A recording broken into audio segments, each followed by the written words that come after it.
Shalom, subscribe to Twitty. I see the truth in Christ on YouTube and all their social media sites. TTIC is a Bible-based organization for biblical learning of God's holy scriptures as it's written. They show their people, so-called blacks, Hispanics, and Native Americans, how to serve God righteously. John 8 and verse 32 says, and ye shall know the truth, and the truth shall make you free. Call 502-888-1544 for more information.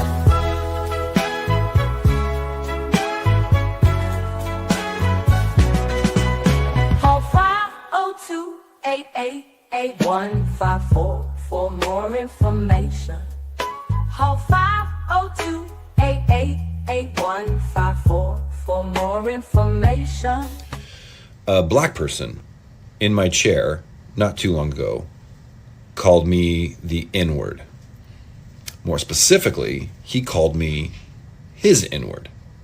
You my N-word. It's never happened to me before. Never had a black person, definitely not at work, for sure. I don't think any time in my entire life has that ever happened. At the same time, he puts his hand out like this. You my N-word. Puts his hand out, and then my hand goes into his. So imagine one of these hands is black. And then the hands come together.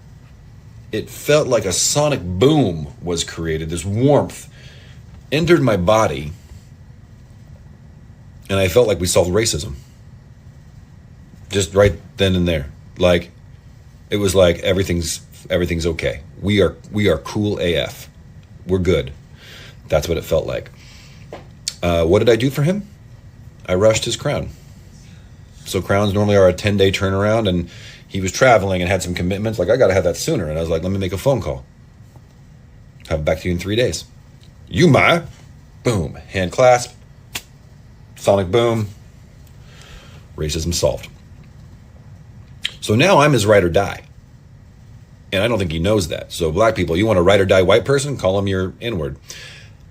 It comes at a cost. It comes at a cost. Because now I'm not going to say the N-word. But I'm thinking about it. I shouldn't even be thinking about that. But I am thinking about it. And I know I shouldn't. But it's like you get into a club that you're never going to get into normally. But someone vouches for you, so you're in there. Now, you're in the club, but that doesn't mean you can act like a fool when you're in the club. You can't do that. You'll get kicked out of the club, never invited back. So I'm in the club, and I'm so excited, like I just don't know if I can behave myself. So that's the cost. But man, does it feel good. It might be the most amazing thing that's ever happened to me in my life.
Yeah.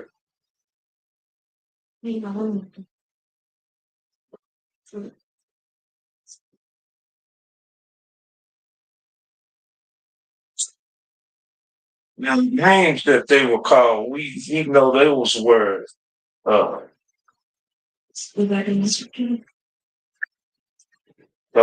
the names that so-called white man gave. Yeah. All right. Right. Shalom, shalom, Most High Christ bless.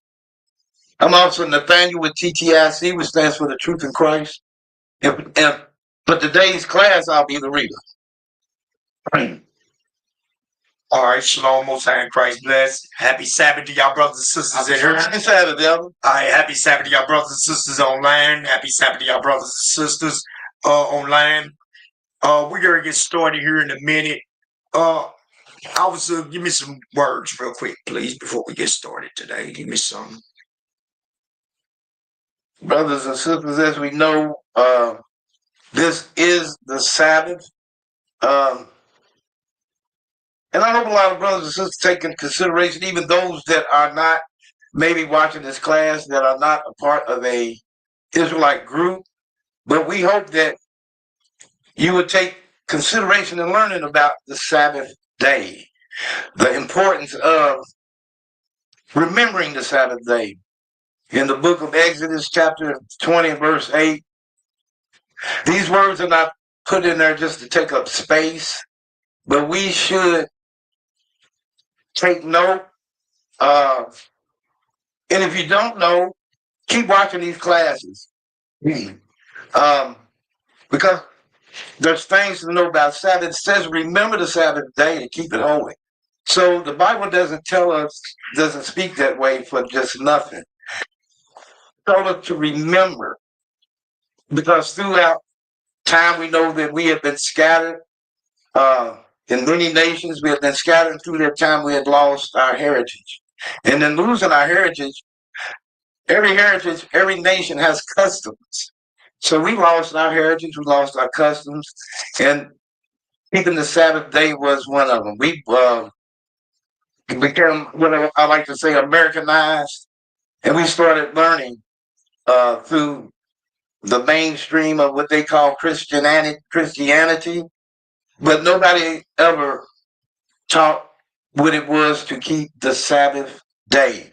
They even, matter of fact, they changed the day to worship God to a Sunday. So we have to be mindful to sometimes do our research, brothers and sisters, and learn what these things are all about. Because the blacks, Hispanics, and Native Americans, this Sabbath day is about you, it's for you. So this is a day that we should honor, respect, and learn how to keep holy.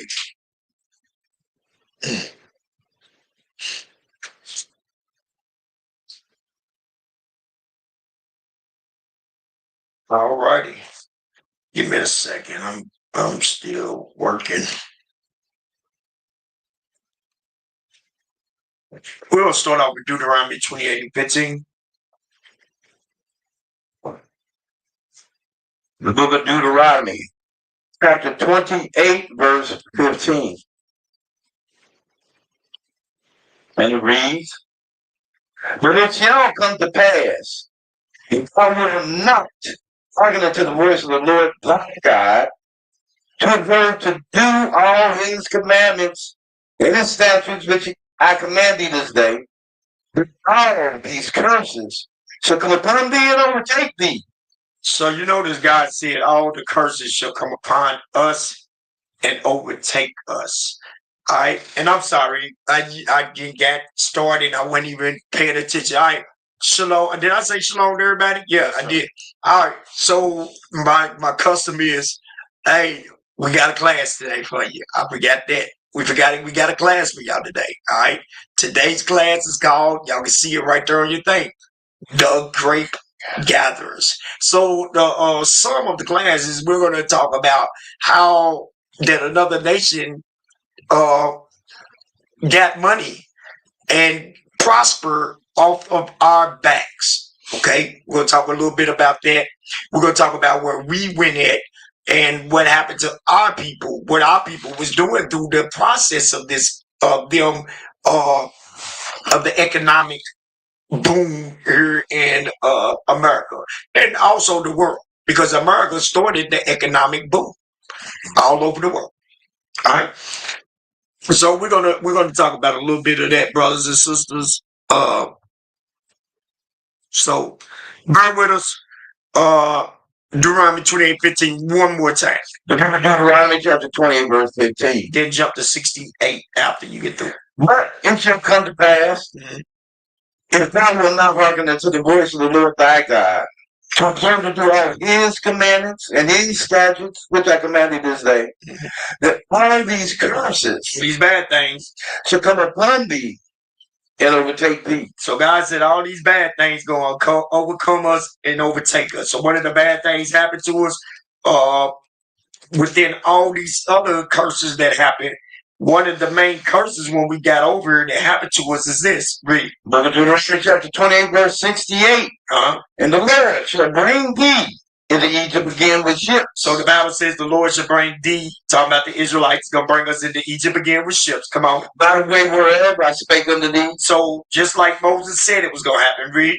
Thou shalt see it no more again. So we weren't going to see our homeland no more again. Watch it. Meaning, do we see Israel on TV? Can we pull it up on a map today? Yes. Meaning we wasn't going to dwell there no more. We wasn't going to live in our homeland. Everybody understand that? Yes. Read. And there ye shall be sold unto your enemies. So there we was going to be what? And there ye shall be sold unto your enemies. So we was going to be sold to our enemies there. There we shall be sold unto our enemies for what? For bondmen. For bondmen. And bondwomen. And bondwomen. And no man shall buy you. And no man was going to be able to what? No man was going to be able to redeem us. All right. So that's what the Bible is saying. No man was going to be able to redeem us. All right. No man, no woman, nobody. There's no God except the God of Israel.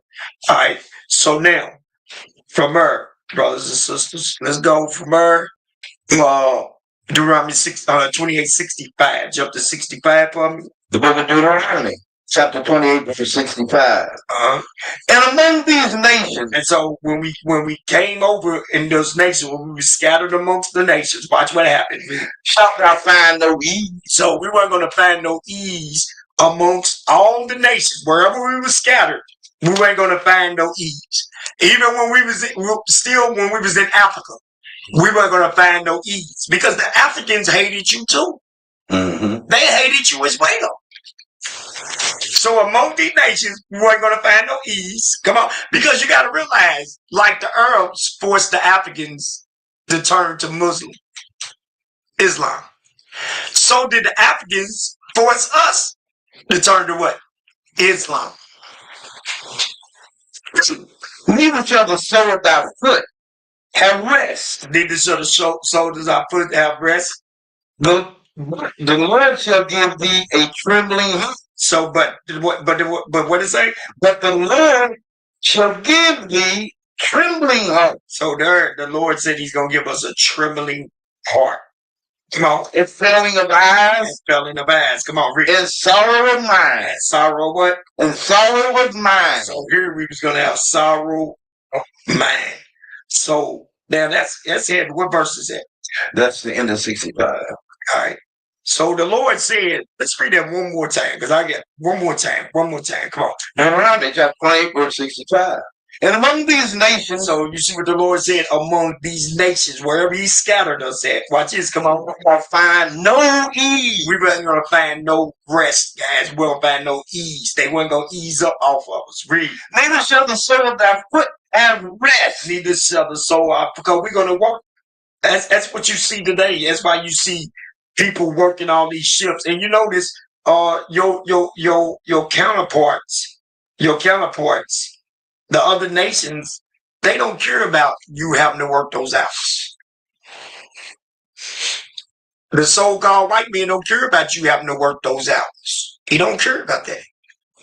He can tell you all day. We're going to show you today. Stay with me for this whole class. because when we get towards the end, y'all gonna see what I mean. All right. If you're watching the beginning of this class, if you don't watch the whole class, I need you to see the end of it. I need you to see the last 30 minutes of the 40 minutes of the class. Go, I'm telling you. This is what our people gotta realize. And our souls and our souls of our feet shall have no rest, and the Lord shall what? But the Lord shall give thee prayer. The Lord gonna give us there A trembling heart. a what? A trembling heart. So the Lord said He's gonna give us there a trembling heart. So He's gonna give us a trembling heart here. Everybody understand that? Yes, sir. Yes, sir. All right. So the Lord said He's gonna give us a trembling heart here. Trembling heart, and when you got a trembling heart, what's happening? I'm in fear. Your man is in fear. All praise. You in the spirit. Your man is in fear. Okay? Now watch this. Come on. And failing of eyes. Eyes, come on. And sorrow of mind. And sorrow of mind. And thy life shall hang in doubt before thee. So what he say? And thy life shall hang in doubt before thee. And thy life shall hang in doubt before thee. And thy life shall hang in doubt before thee. So now watch this. Go ahead. And thou shalt fear day and night. Hold on. So we want 66. We should what? And thou shalt fear day and night. So the Lord said we should fear day and night. Come on. And shall have none assurance of thy life. And so we shall have no assurance of life. So I want y'all to realize is that these things, did they not happen in predominant slavery? Mm-hmm. But guess what? Today, we still don't have we still have fear about what? What? Police get behind you. You don't know what's going to what? You don't know what's going to transpire. Our people out here selling what? Drugs. Out here selling pistols, sex trade, all those things. Our people are scared the police going to kick in the what? Or kick in the door. So, now, give me Leviticus chapter 25, verse 55.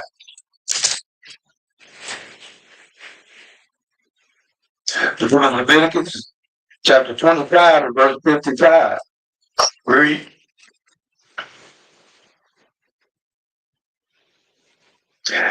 Unto me, the children of Israel are servants. They are my servants. So God says children of Israel is His servants.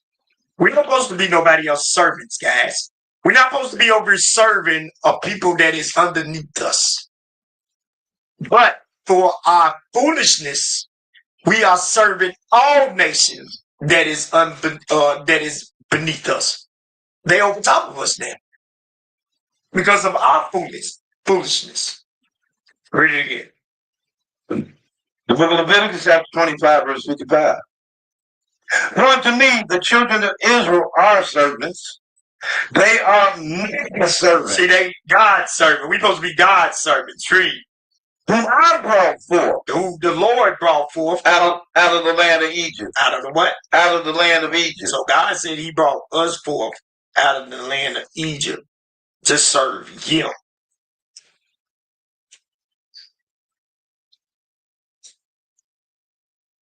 So God said He brought us out of the land of Egypt to serve Him. I heard it. Yes. Where are we at? Is that it? I am the Lord your God. I'm the Lord your God. So God brought us out of Egypt to serve Him. So the Lord, when He got us out of Egypt, we weren't supposed to be serving nobody else. Mm-hmm.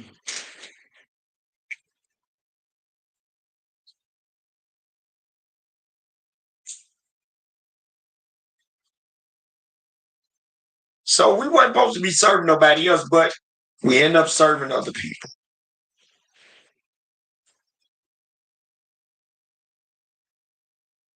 All right, give me 1 second. I'm coming. 26. Go ahead, keep on walking. Leviticus chapter 26 and verse 1. Ye shall make you no idols, no graven images, neither rear you a standing image, neither shall ye set any image of stone in your land to bow down to it. Great. For I am the Lord your God. You see what he said? He said, "For I am the Lord your God." Come on, read. You shall keep the Sabbath You should keep my Sabbath. and reverence my sanctuary. Uh-huh. I am the Lord. I am the Lord. Read. If you walk in my statutes and keep my commandments, So the Lord said, read it one more time. if you walk in my statutes, If you walk in my statutes and keep my commandments, read, and do them, read. then I will give you rain in due season. So you see what God is saying? He's letting you know. Read verse 3 again. Verse 3. If you walk in my statutes and keep my commandments and do them. So the Lord said, if you walk in my statutes, in my commandments, and if you do them, jump to verse 9 for me. Verse 9. I will have respect unto you. You see what God said? So if we do his law, statutes, and commandments, the Lord said he will have respect unto us. He will have respect unto us if we do his law, statutes, commandments. That was the whole 1, 2, 3 we just read. And it says, ye shall keep the Sabbath and reverence, meaning have respect, my sanctuary. I am the Lord. And if you walk in my statutes and keep my commandments and do them, then number 9 one more time. For I will have respect unto you. No, that's a heavy thing right there. The Lord said he will have respect unto you. God don't respect nobody else.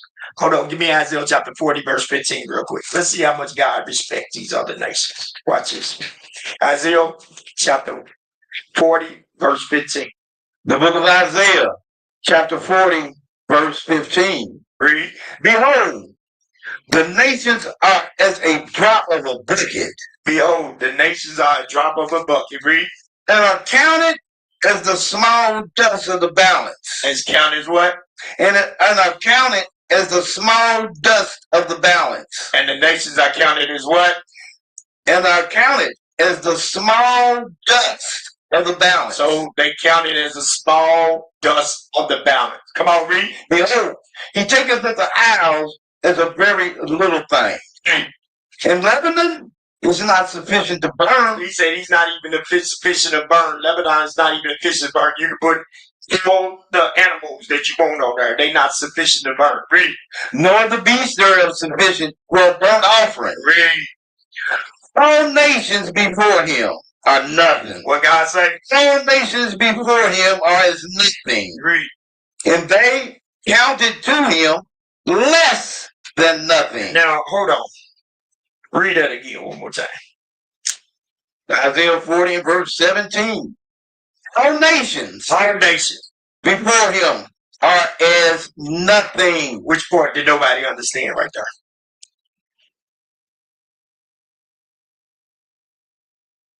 The Lord said all nations before him are as nothing.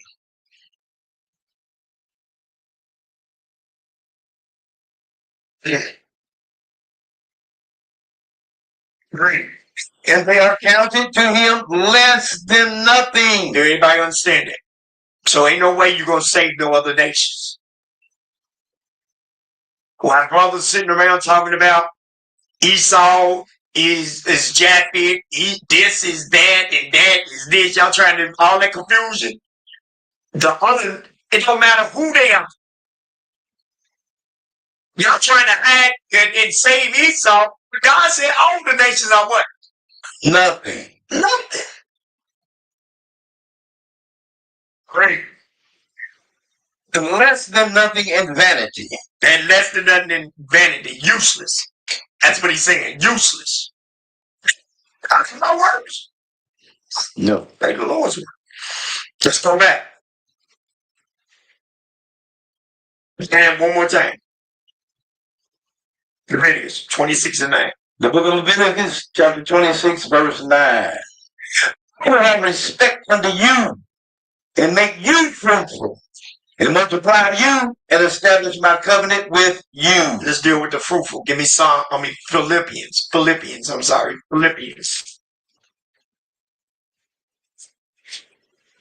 Give me Philippians chapter 1 and verse 13.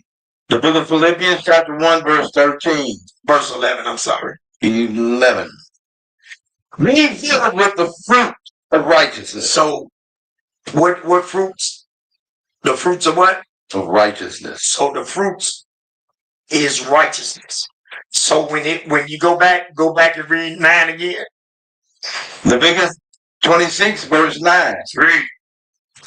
For I will have respect unto you and make you fruitful and multiply you and establish my covenant with you. So when he said he's going to make you fruitful, he's not giving you no fruit. He's giving you righteousness. That's what makes you what? Fruitful. He's giving you righteousness. Everybody understand that? Mm-hmm. All right. Jump to verse.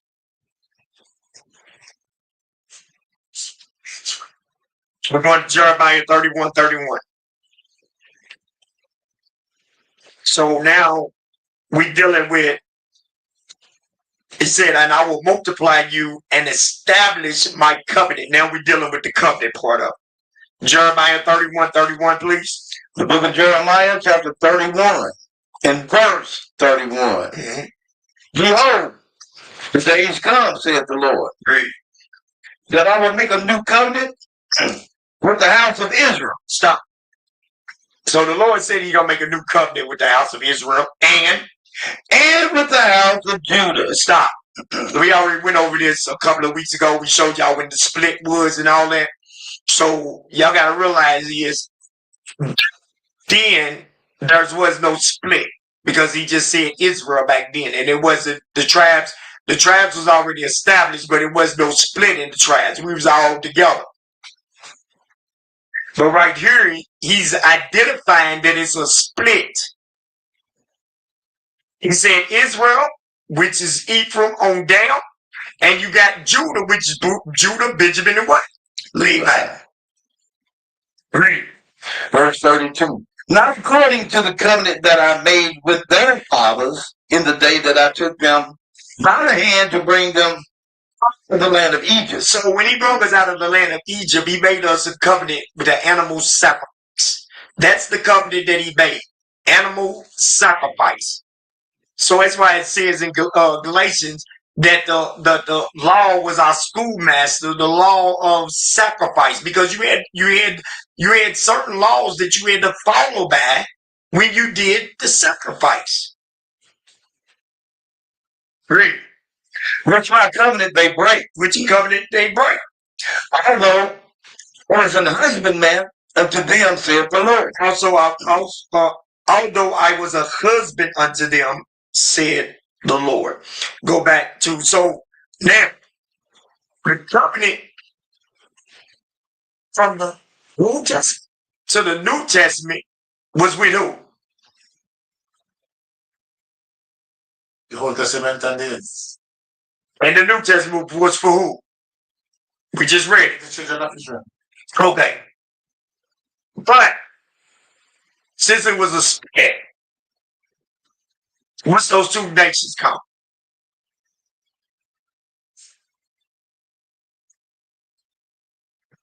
Judah Judah and who? and Israel. Okay, thank you. Thank you. Thank you. I'm glad y'all listening. Thank you. Yes. Yes. All right, so let's go to Psalms chapter 40, verse 6.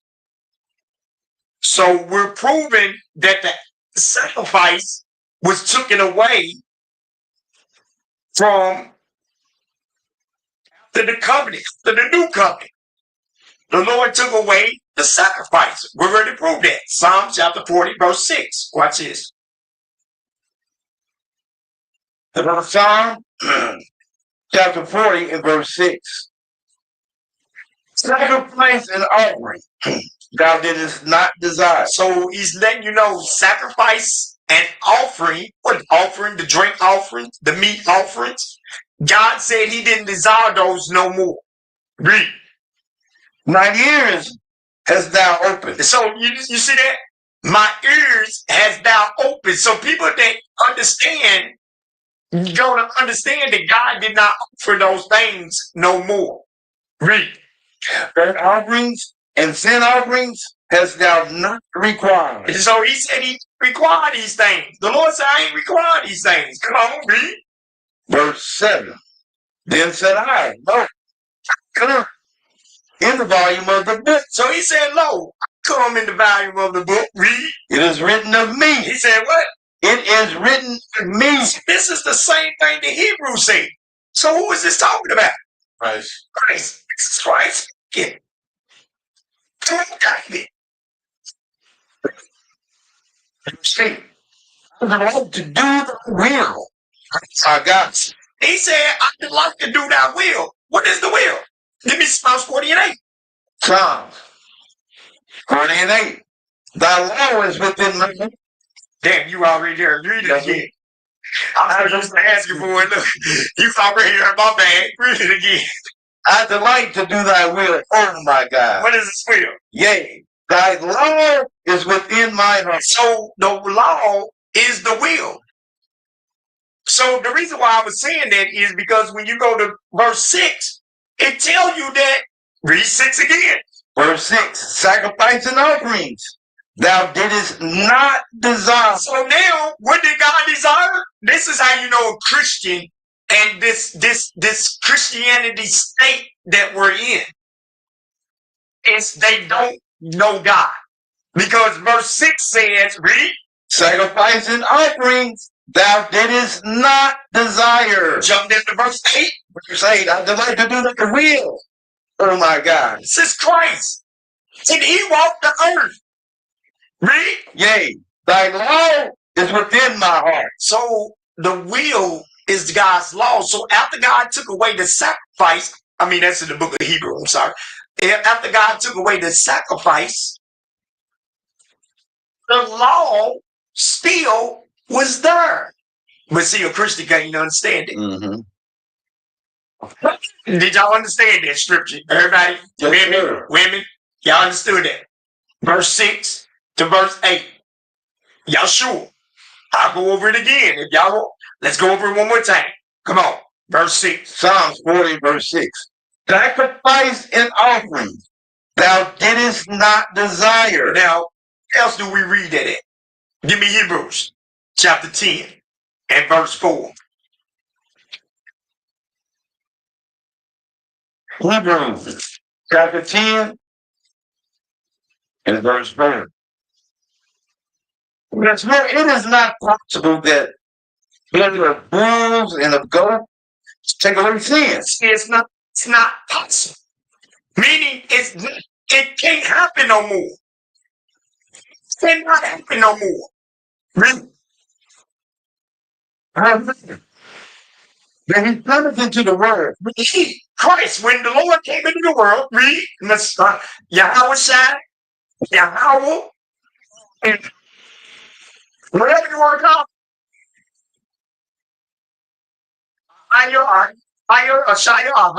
whatever you want to. When he came into the world, read, He said what? sacrifice and offering He said, sacrifice and offerings thou wouldest not. thou wouldest not.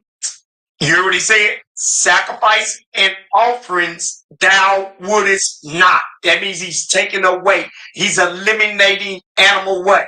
Sacrifice. Read. But a body hast thou prepared me. So it was the Lord's body. Jump down to verse 10 or 12. Which one is it?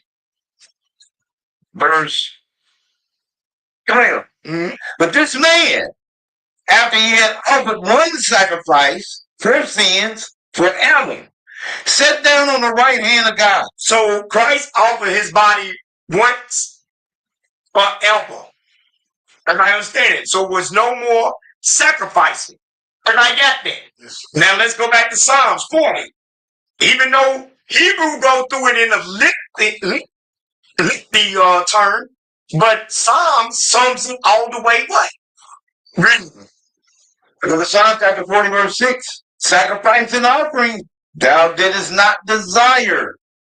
My ears has thou opened. So he said, my ears have not opened up. So now his ears is opened up to the word of God, because God is saying he do not desire the sacrifice no more. So he understood right here that Christ was the sacrifice. So we weren't going to be doing animal sacrifices coming up in the future. King David already what? Knew that. Read. Burnt offerings and sin offerings hast thou not requested. So he said, when did this happen? To Christ what? So he was prophesying. He was prophesying. Read. Verse 7. Said I, come. In the volume of the book it is written of me. This is actually the Lord speaking. He said, that ain't David. This is actually Christ speaking. Then he said, read.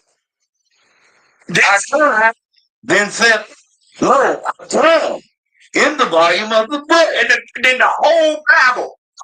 Was this written? Way before Christ was born. So this was written in the Old Testament. He's telling you in the Testament, come in the whole wasn't done yet. It was. The Bible was already written to the completion. Oh.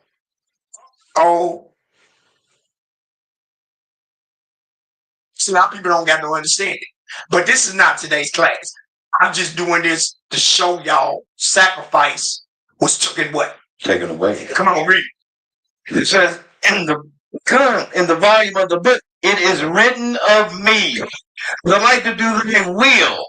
Oh my God. So when God took away the sacrifice, Christ still said, I delight to do thy will. What's the will? Read. Yea. All is within my heart. So the law, when Matthew 5:17 said, think not that I come to destroy the law or the prophet, he meant exactly what he said. Yes. But I got that. All right, all praises. Right? So we got to understand what's being fulfilled. Go to Matthew 5:17. I guess I. So we got to understand what's being fulfilled right here. What's being fulfilled in Psalms 40:6 is the animal what? Sacrifice. So when Christ died, he's telling you that animal sacrifice is going to be fulfilled in the Old Testament. Matthew 5:17. The book of Matthew, chapter 5, and verse 17. Read. Think not that I am come to destroy the law. So he said, think not that I come to destroy the law. You remember, it's not talking about the law of animal what?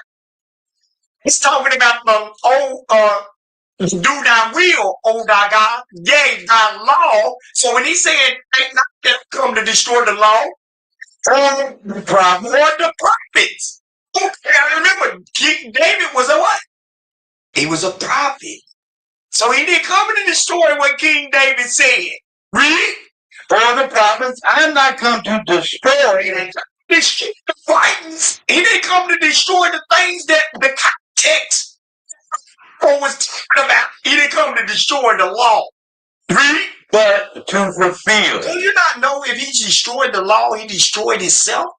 Because he's the law. He's the law. So if you destroyed the law, he would have destroyed himself. Mm-hmm. So he said, I come not to destroy, but to fulfill. To fulfill what? What was written. And didn't we just read when Christ was ready to die? Right there? When we read Psalms 40, when he said he took away sacrifice, when he said, then said I lo, I come in the Bible, the book is written of me. Christ was already what? He's the word. In the book of Hebrew, Christ was already what? Dead. Dead in Hebrew. He was already dead. Everybody understand that? All right. So now, from her, give me Acts chapter 3, verse 18. Just to go back to the fulfillment.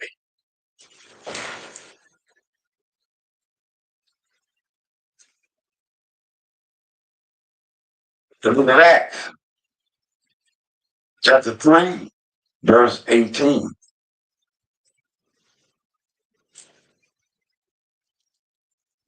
Mm-hmm.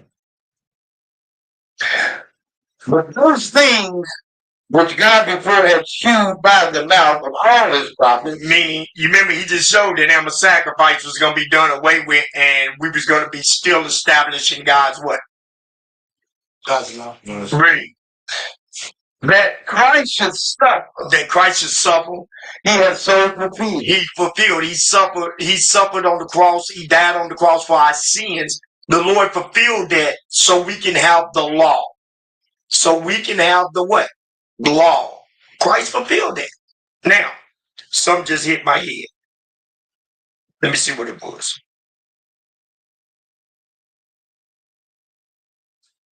Something hit my head. Oh.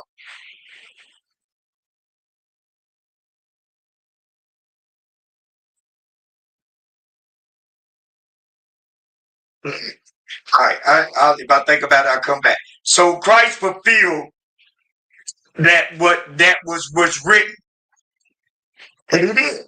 All right, so just give y'all understanding. Let's go back to Leviticus 26 and verse 10, please. Read 9 again and then go to 10.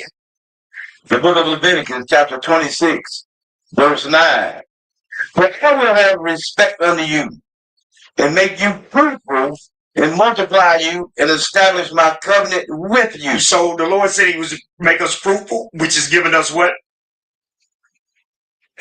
His law. So when he made us fruitful, he gave us his law and multiplied us and established my covenant with you. What was that covenant? Now he took away and he established what with us? The Christ, which was the what? Grace and the law. Right? All right, grace and the law. All right, verse 10. Verse 10. And ye shall eat old store, and bring forth the old because of the new. No, read it again. And ye shall eat old store, and bring forth. You should eat old store And bring forth the old because of the new. You should bring old because it's so. You should eat the old store and bring forth because of the new. Watch his read. And I will set my tabernacle among you. So the Lord said, I will set my tabernacle among you. Come on. And my soul shall not hurt you. So the Lord said, now this is in the process of us keeping the what? The law. Hey, so y'all got to remember Leviticus 26 what? Showed us about us keeping the laws. Leviticus 26 what? Where did we start at? 9. No. Where did we start at?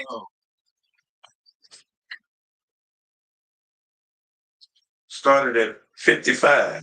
Okay. And then where did we go at after that?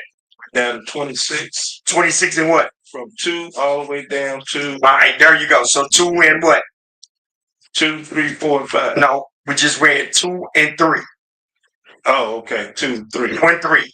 It says, you should keep my Sabbaths and reverence my sanctuary. I am the Lord.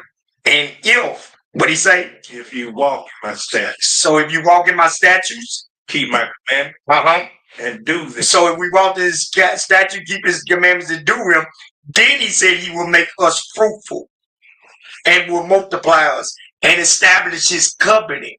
So that happened in the Old Testament is the same thing that happened in the what? New. So he's letting you know the people in the Old Testament, if they didn't keep his laws, they was automatically what? Killed. And in the New Testament, if you don't keep God's laws, he ain't gonna kill you right away. But when the day you die, it's what? Judgment. It's a wrap. You die without keeping his laws. It's a what? It's a wrap. Verse 12. Verse 12. Yep. Leviticus 26, verse 12. And I will walk among you and will be your God. So he said, I will walk among you and be your God. And ye shall be my people. Because we're keeping his laws. We're keeping his laws. That's why we're going to be his people. Read. And Lord, your God. And Lord, your God, which brought you forth the land of Egypt. He's letting you know I'm the Lord, your God. It's a possessor. He's letting you know possessor. Possessively, he's only our God. And he made it clear they brought you out of the land of Egypt. He brought us from the monks of more black folks. more black folks, but wasn't us. They wasn't the Negro. I understand. Mhm. So he brought us from amongst the black folks. That skin looked like ours. Read. And you can't say all the Egyptians was super dark. All of them wasn't super dark. Some of them looked like us. They brought it, but they wasn't us. So he beat us from amongst those people. Read. And ye should not be their bondmen. That's because from among them. Because you remember we started off with 26 and 55. Read it again. 26, 55. Read. Leviticus chapter 26, verse 50, 55. 55. 26, 55. Leviticus 45. 25. Yeah. Yeah, 25. 50. 25, 55. My bad. I'm saying 26. The book of Leviticus chapter 22, 55. For to be the children of Israel servants. They are my servants. Brought forth out of the land of Egypt. So that now let's go back to where we was 13 again. The book of Leviticus chapter 26, verse 13. I am the Lord your God which brought you forth the land of Egypt, Ready. that ye should not be their bondmen. Because God said, you're not the servants, you're my servants. That's why he brought us out of there. We are here to serve God, ladies and gentlemen. Not man. Right. Ye should not be their bondmen, and I have broken the bands of your yoke, Broken the bands of your yoke, your chains. Come on. and made you go upright. And so that yoke, because he said, I broke the bands of your slavery and made you go upright, meaning doing God's what? Doing his law. Doing his laws. So we was converted. We went from bondage to being converted. That's what he mean by make us up what? Upright. Right. Verse 14. But if ye will not me. Now I want y'all to see how this changed. But the Lord said, but if you will not hearken unto me, And will not do all these commandments. and will not do all these commandments, come on. And if ye shall despise my statutes, And if you despise my statutes, come on. if your soul desire my justice, My justice. That's his justice. so that ye will not do all my commandments, That you won't do all commandments. Read. but that ye break the covenant. That you break. Because you see, so the Lord said, if you do all this, so you break my covenant. Habakkuk 1 and 5. Habakkuk 1 and 5.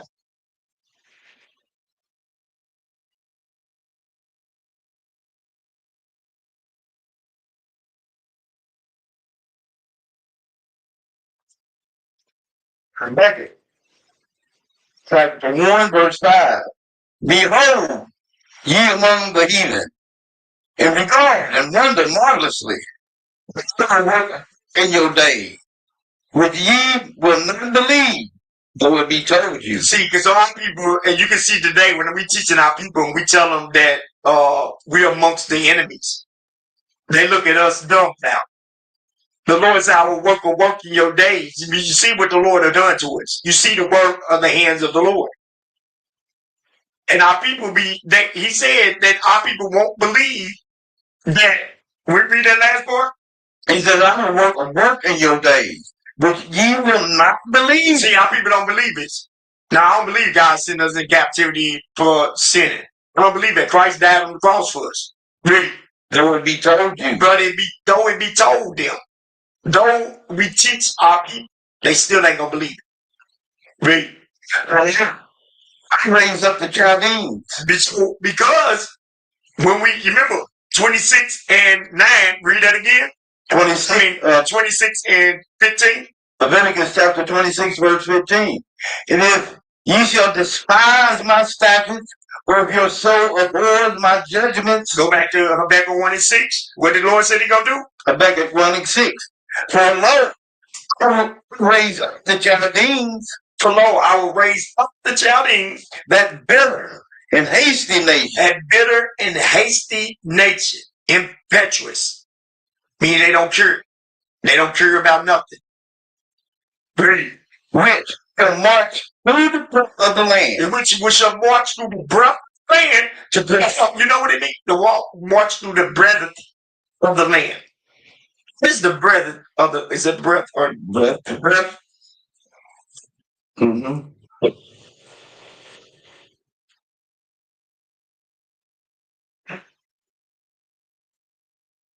When you continue, which shall march through the breadth of the land, Is it breadth? Bread. Which one is it?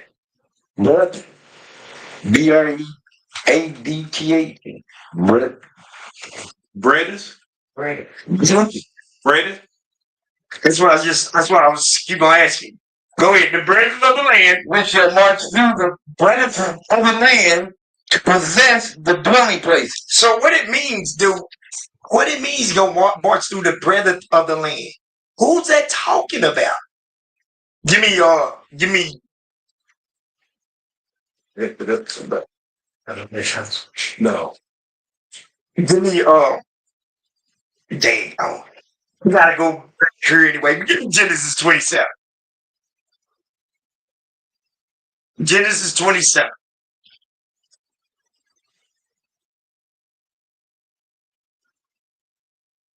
And 39. The book of Genesis, chapter 27 and verse 39. Yep. And Isaac, his father, answered and said unto him, Behold, thy dwelling It's the bread of the lands. So Esau, it was that this right here is not talking about the Babylonians of old. Did the Babylonians of old rule? Yes, they did. But this is talking about Esau today. And we're gonna talk about it. Let's go back. Awesome. Let's go back. Read it again, verse 6. We're going to back in chapter 1 and verse 6. For lo, I raise up the Chaldeans, that bitter and hasty nation, which shall march through the breadth of the land, The fitness of the earth. Read. to possess the dwelling places that are not theirs. You see that? To possess the dwelling places that is not theirs. When you look at America, America was not the white man's. They took it from who? The so-called Indians. The indigenous people that was here. Jerusalem. The best land was not ever the white man's. But guess what? They over there. So they took those two what? Land and many Europe. They took that from the original Greeks, which was Javan and all that. They took it from them. They took all that land of Macedonia, Rome. They took all that land, Spain. They took all that land from the people. So they mean they marched through the breadth of the land, taking the places that is not. Mm-hmm. Because in Esau's prophecy that he would, his blessings that he would have the fatness, the best lands on the earth. It's prophecy. Yeah. So let's give me Daniel chapter 11. You can drop everything.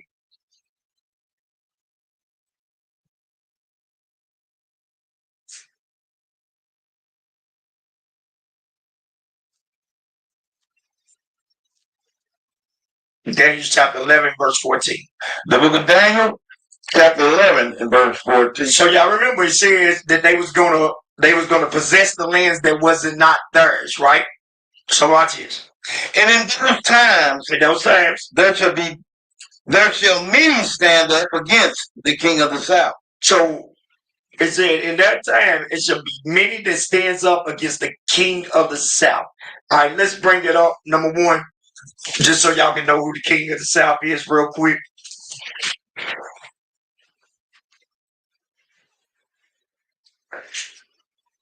All right, read that for me. Make it a little bigger for me. Yeah, there you go. All right, read that for me. They are referred to as the king of the south.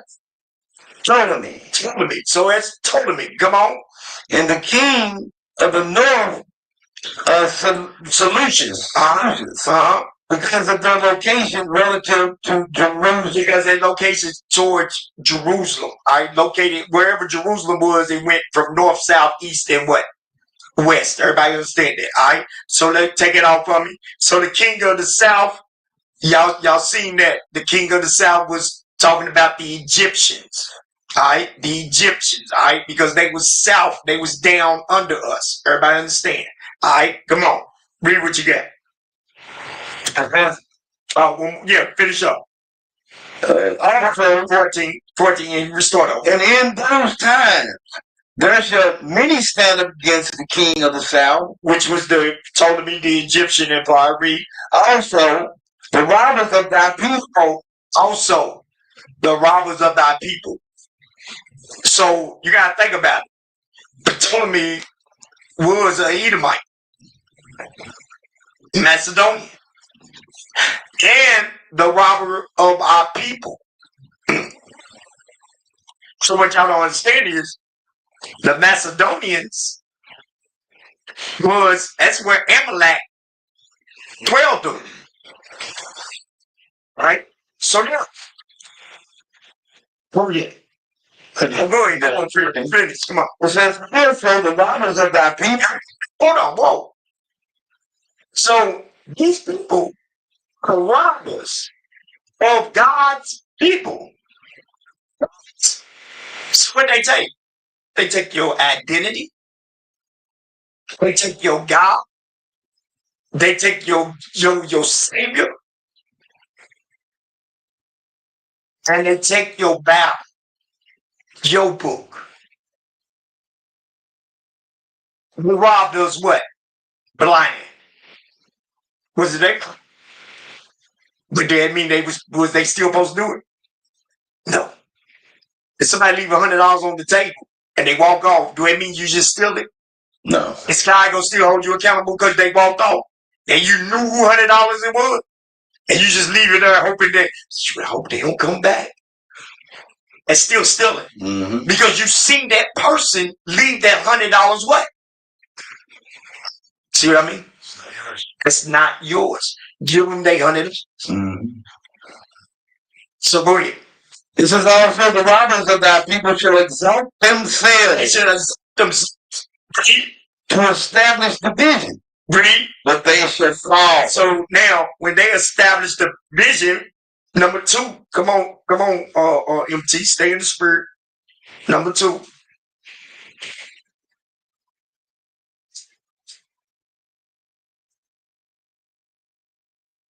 Read it one more time. I was come on, read it real quick. 11:14. And in those times there shall many stand up against the king of the south. Just go ahead and make it a little bigger. Yep, so the people can see it a little bit more. So we can see it in here. All right, there you go. All right, go ahead. And then stroll down slowly. Go ahead. Continue reading. Yeah. Also the kings of thy people. So these are people. These are the people that see are Jews and are not. Read. Shall exalt themselves. So they exalt themselves. Y'all see, this is them exalting themselves. They are God's chosen what? People. This is them exalting themselves. Read. To establish division. To establish that God's chosen people.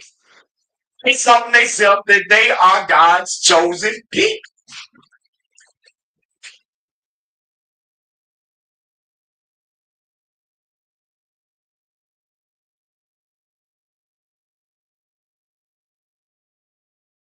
All right, take it out.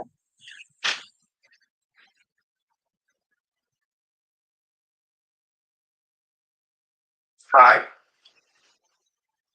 From her, officer, give me Genesis 36. So it says, and the robbers of thy people. What are we talking about today? What's the title of the class? The Grapegatherers. All right. Genesis 36. Let's start with verse 8 and 9. Genesis chapter 36. Let's start with 8 and 9. And then we're going to jump to 16. The book of Genesis, chapter 36, verse 8. And these are the generations of Esau, So these are the generations of Esau. Come on. the father of the Edomites, So Esau is the father of the Edomites. Come on. in Mount Seir. And Mount Seir, jump down. Is that 8, 9? So I started at 9. Okay. Verse 8. Thus dwelt Esau in Mount Seir. Thus dwelt Esau and Mount Seir. Esau is So Esau. Esau is Edom. Come on. And these are the generations of Esau, the Edomites, so in Mount Seir. All right, jump to verse 16. Verse 16. Duke Kor, Duke Gatam, and Duke Annas. These are the dukes that came from in the land of Edom. So this is Esau's grandchildren. This is his grandchildren from his son, Eliphaz. Right? So Amalek is one of the grandchildren. So think about it. Probably Amalek is like a third generation, right? You got Esau, you got the sons, and then you got the grandchildren. It's third. Am I right? It's 30 generations, right? How did the third generation hate us more than the first generation? Because they was taught that. The say train up a child the way you want them to what? Go. So when you train up your child to hate somebody, that stays what? Stay with them. Stay in them. Not to mention, God put that spirit on them. That's their spirit is to hate us. Okay.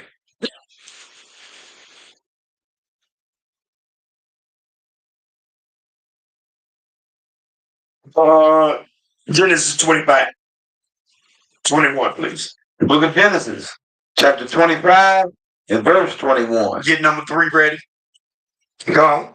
And Isaac entreated the Lord for his wife, So Isaac entreated the Lord for his wife. Watch this. because she was barren. Because she was barren, she couldn't have children. Come on. And the Lord was entreated of him, and Rebekah his wife conceived. So the Lord had respect for Isaac because Isaac did what? He was an Israelite. He entreated to God. He went to God to ask God to help him with his wife being pregnant. So the Lord was like, all right, all praises, what you supposed to do. That's the same thing we talk about when we talk about seeking counsel. That's the same thing you're supposed to do. Verse 22. And the children struggled together within her. And she said, if it be so, do not thus. And she went to inquire of the Lord. And the Lord said unto her, 2 nations are in thy womb. So the Bible said 2 nations are in thy womb. Come on. And 2 manner of people 2 manner of people. Read. shall be separated from thy bowels. And shall be separate 2 manner of people. Everybody understand? 2 nations.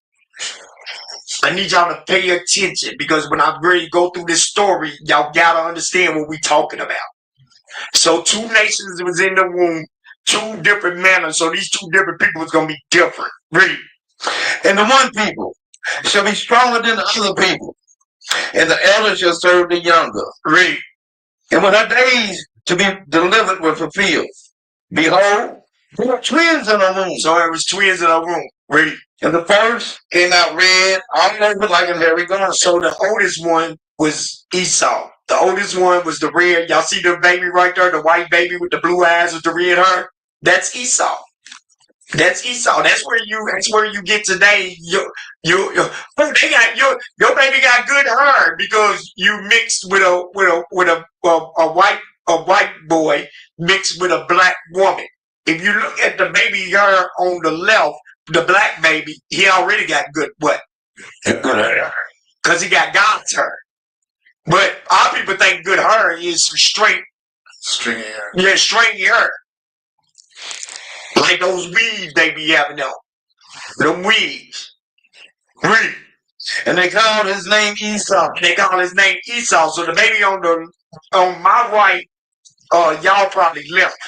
It's called Esau. My right, y'all left. It's called Esau. And the baby that's on my left and y'all right, it's called Jacob. Everybody understand it? Right. And after that came his brother out, and his hand took hold of Esau's heel. And his hand took hold of Esau's heel.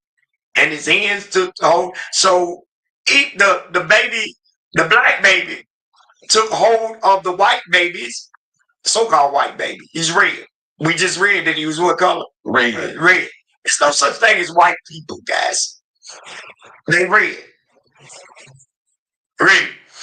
And as you know, and Esau, as bad as they want to hide these Caucasian people, as bad they want to not be Esau, they the only people that you can see they blood through their skin. That's how we know it identifies them. You can see they blood through their skin. Literally.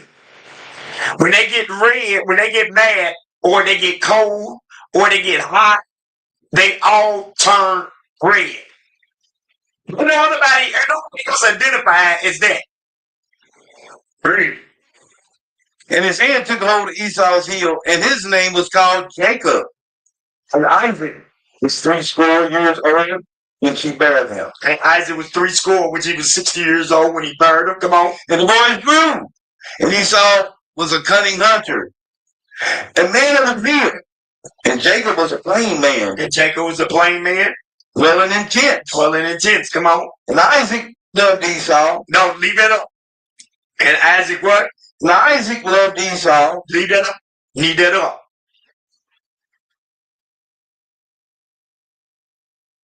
And Isaac loved Esau. So Isaac loved the red baby. Isaac loved the red baby. Read. Because he did eat of his venison. Because Esau loved to hunt. Esau was a hunter. Right, in verse 27, it says the boys grew. Esau was a cunning hunter. So Esau knew how to bring that meat home. And he knew how to cook the meat. Read. And Isaac loved Esau because he did eat of his venison. And Rebekah, And what? and Rebekah loved Jacob. Now listen. I'm going to give y'all something. Do you know why Rebecca loved Jason? Jacob. I said Jason. Where the hell is he? Why did Rebecca love Jacob? Sorry, guys. You just fuck her. I like your spirit. When the angel spoke to Rebecca, he told her what was going to happen with the two babies. God gave her the whole lay down. This one baby you got is going to be wicked as hell. The younger is the one. So that's where, there you go. I understand it. Yes, sir. So the two, because let's go back to verse 23. Verse 22. Verse 22. And the children struggled together within her. And she said, if it be so, why am I? And she went to inquire of the Lord. See, she went to talk to the Lord. Lord, this is how we know she's a righteous woman. Watch what the Lord does. And the Lord said unto her, Talk to the woman. Talk. Read what he saying. 2 nations are in thy womb. 2 nations. So he letting her know one of your babies is going to be evil. And one of your babies is going to be good. Do God sugarcoat anything? Nope. So he's telling her straight up. That red baby right there, it's the devil, baby. I'm sorry you hear that one, but that's the devil. Read. 2 manner of people shall be separated. Read. Run by thou. Come on. Stop that. Four mothers was different. I'm going to get to that in a minute. Our 4 mothers was different than these mothers today. 4 mothers didn't play. 3. For the one people shall be stronger than the other And people, people shall be stronger than the other people. and the elder shall serve the young. And so he told him, baby, it's going to serve the younger at the end. Now watch this. Jump down to verse 28. Verse 28. And Isaac loved Esau because he did eat of his venison, but Rebekah loved Jacob. Because she loved what was right and not evil. If Rebecca would have loved Esau, that would have been a whole different ball game. And I know we got some worldly women on here. See, that's wicked. That's wicked. You goofy as hell to think that God, Like God don't know what he's doing. he know exactly what he doing, man. People, man, is breaking. That wasn't right how God did that baby. Did God kill all those babies in the beginning in the flood? Mm-hmm. He killed babies, the grown people, everybody. Great.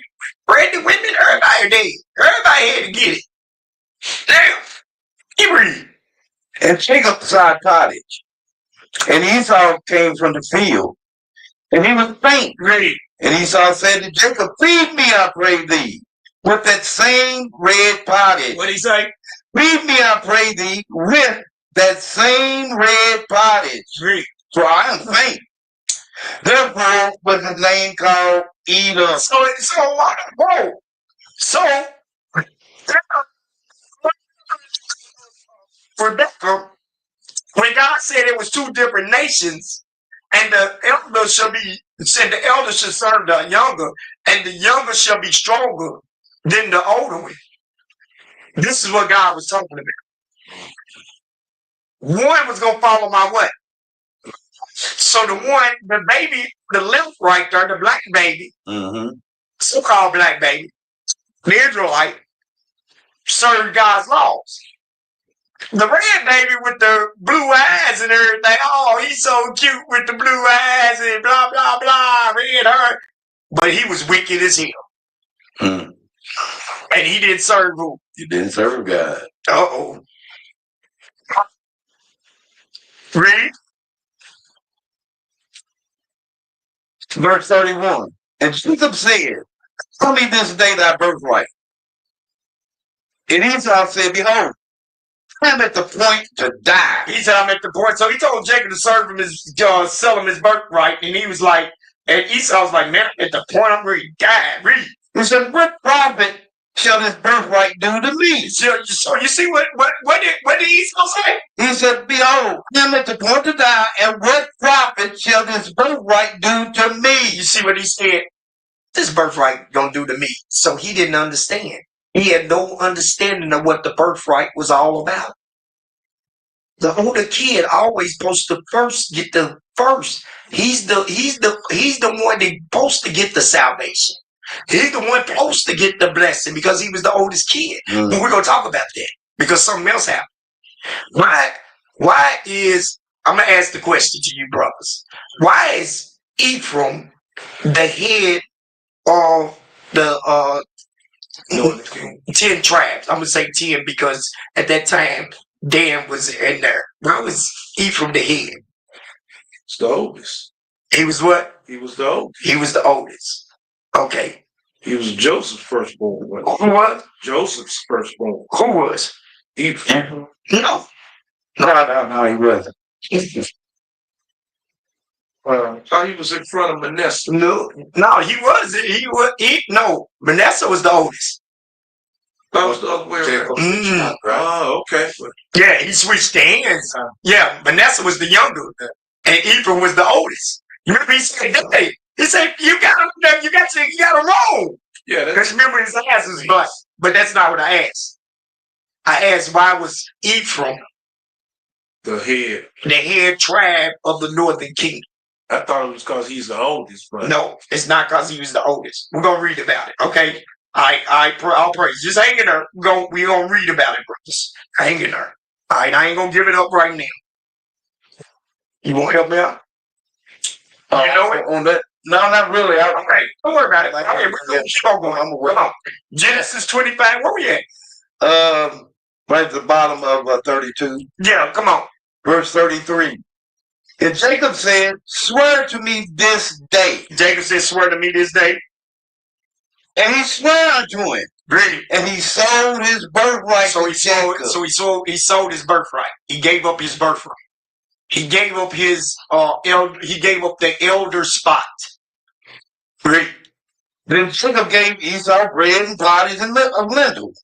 And he did eat and drink and rose up and went his way. Watch this. Thus Esau despised. Esau despised. T.G. Jake bald-headed ass said he what? Esau despised. It's to say, man, bitch, just don't know what the heck saying. Take us off the screen. Take it off the screen and put us back on, please. I just want that up there so y'all can visual when we going through the lesson of Esau and Jacob. Right? So Jacob gave Esau bread and pottage and lentils. And he did eat and drink and rose up and went his way. And Esau despised his birthright. He had no respect unto the birthright. Did you think his father explained it to them? Yes, that's why Jacob said, give me right. And did Jacob understand? Because Jacob listened to God, his father, which was telling him about God. And Esau did not listen to God. He didn't care. He didn't care. He did not. All right, so you're in the spirit. All right, y'all in the spirit today. All right, y'all 2 minutes right now. So let's think about it. Let's go in. Let's dip in it a little bit more. All right, everybody write this precept down real quick. First Chronicles chapter 5. But y'all write that down because this is going to explain the birthright. Okay, First Chronicles chapter 5 verse 1. Watch this.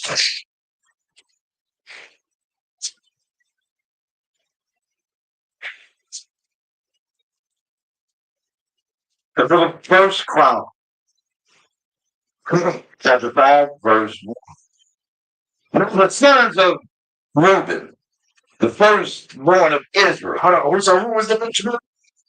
Reuben. Reuben was the oldest kid of all Jacob's kids. He was his firstborn. But what happened? Read. For he was the firstborn. But he was the firstborn. Read. But for as much as he defiled his father's bed, For as much as he devoured his father's bed, his birthright was given unto the sons of Joseph. because he sinned, his birthright was given up because of his sin. Because he went into his father's bed. So that law was already out before Leviticus 18. Law was in the beginning when was teaching his sons. Well, say it again, because they don't understand it all. So read it again. Now the sons of Reuben, firstborn of Israel, for he was the firstborn. For as much as he defiled his father's bed, Because he defiled his father's bed, his birthright was given unto the sons of Joseph. which was Manasseh, which was Ephraim. Ephraim was the head, and Manasseh under him. Read. Sons of Israel. The sons of Israel. And the genealogy is not to be reckoned after the birthright. And the genealogy is not to be reckoned after the birthright. Come on, read. For Judah prevailed. For what? For Judah prevailed. His brother. So Judah prevailed above his brother just because which kind of got the birthright, but Judah prevailed above his brothers and did what? And of him came the chief ruler. And of him came the chief ruler. Who's the chief ruler? Read. But the birthright was Joseph. The birthright was Joseph. Right? The birthright was Joseph. Right? So Joseph had the birthright, but it went to Ephraim. If I understand it. And that's why when we read Revelation 7, it got Joseph right there instead of Ephraim. You can interchange those. That don't mean Manasseh's out. I mean Ephraim's out of it. No, you can interchange those. Just like you can take if God wanted to, he could have took both of them out and put Dan and Joseph there, and that would have made 12 tribes of what? Israel. There you go. So God took Ephraim out. He put Joseph right there as that half a tribe. But you got to remember, Joseph represent both boys. He represent Manasseh and Ephraim. Everybody understand that? Mm-hmm. All right, okay, all praises. I ain't losing nobody, did I? No, sir. All praises. All right. So now where was we at, y'all? Just read that was First Chronicles 5:2. Okay, so what did we explain there? Anybody can tell me? What was I explaining? Why did I go to First Chronicles 5:1-2?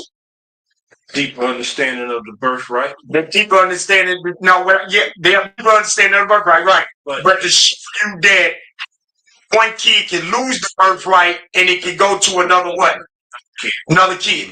So when did Esau, well, we read in Genesis 25, when did Esau lose his birthright? When he sold it. No. He hated his birthright. No. When did he lose it? Y'all forget. Reuben lost his because he went into his father's mother. When he sinned. When did he do? In Genesis 25. Come on, officer. Come on, officer. Come on now. You got it. Come on now. He despised his birthright. No, what did he, y'all? Somebody help me out online. He did. Genesis 25. Right.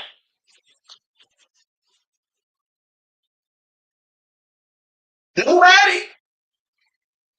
He ate it with the meat not always done. The meat was still had blood in it. The red meat. So he despised God's laws. Not to eat the blood. The red pottage here. Because we're going to show you. We're going to show you that God made him do it. So now, do everybody understand now? Mm-hmm. Is anybody lost? No. So the reason why Esau lost his birthright was because of what? God. He ate the blood. He ate the meat with the blood in it. Not supposed to think blood in it. There you go. Reuben lost the birthright. Why?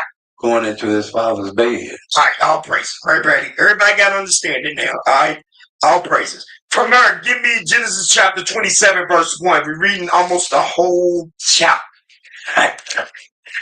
Genesis chapter 27, verse 1. And it came to pass that when Isaac was old and his eyes were dim, so he could not see, he called Esau his eldest son and said unto him, My son. And he said unto him, Behold, here I am. And he said, Behold now, I am old, and I know not the day of my death.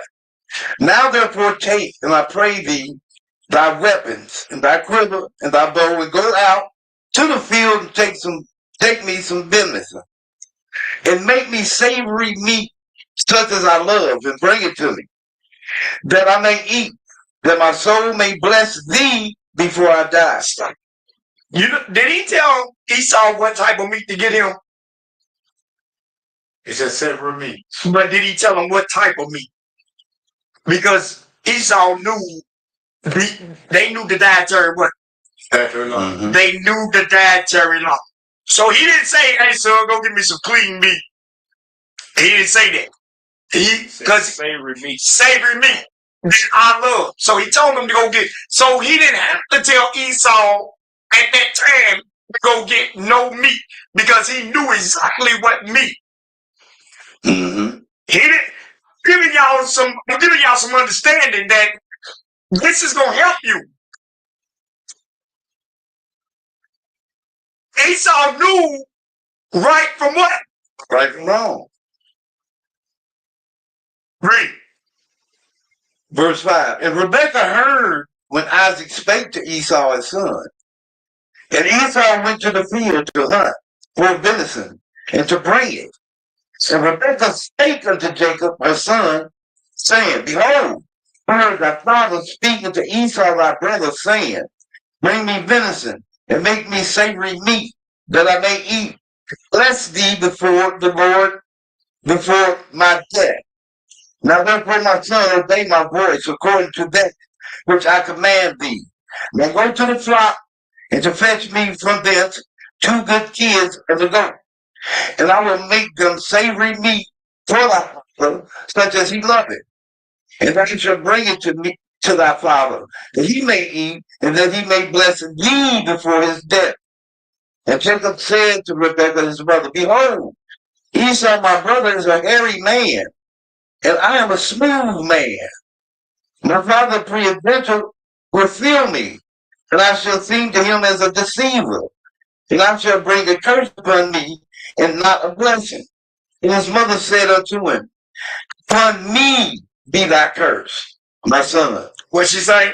Upon me be thy curse, my son. So she knew that it was not going to be a curse because God already gave her the vision.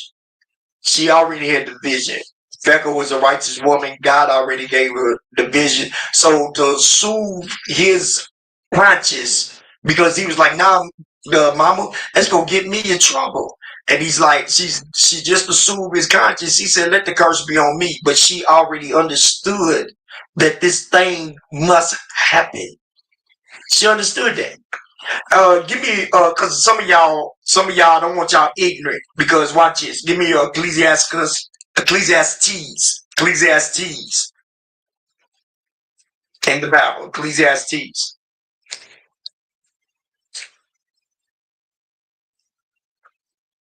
Because I know some of y'all might watch his class, especially Edomites that watch his class, and y'all don't understand. Well, then she's like, watch this.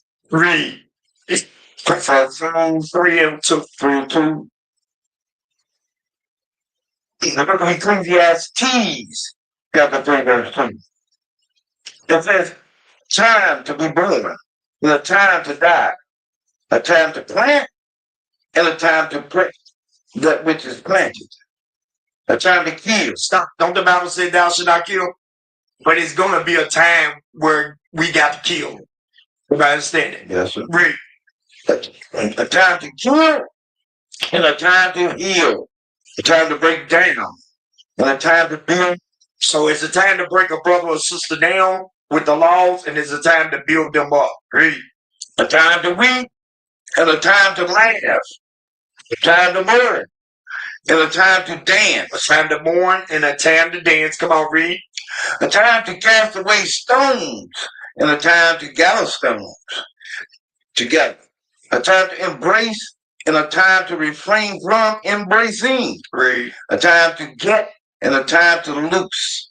A time to keep, and a time to cast away. Read. A time to rend, and a time to sow. A time to keep silence, and a time to speak. Read. A time to love, and a time to hate. A time of war, and a time of peace. Read. What profit have that worketh that wherein he laboreth? I'm sorry. Go to verse 1. I should have started right there. Go ahead. Verse 1. To everything there's a season. To everything there's a season. So it's also a season. It's a time where I'm not gonna say that you supposed to, but it's going to be a time where you can't tell the truth. It's going to be a time where you can't tell the truth. You know what I mean? Ask your question.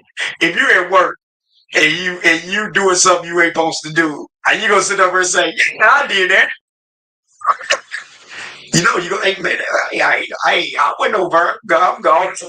They don't know what happened. Hey, I went over, man. It's gonna be a time when something gonna happen where you're gonna have to be like, "Hey, It wasn't me. I said that. right." I'm just saying, it's gonna be a time. So the reason why I'm going over this is it says a time and place for everything. Rebecca had to tell her son.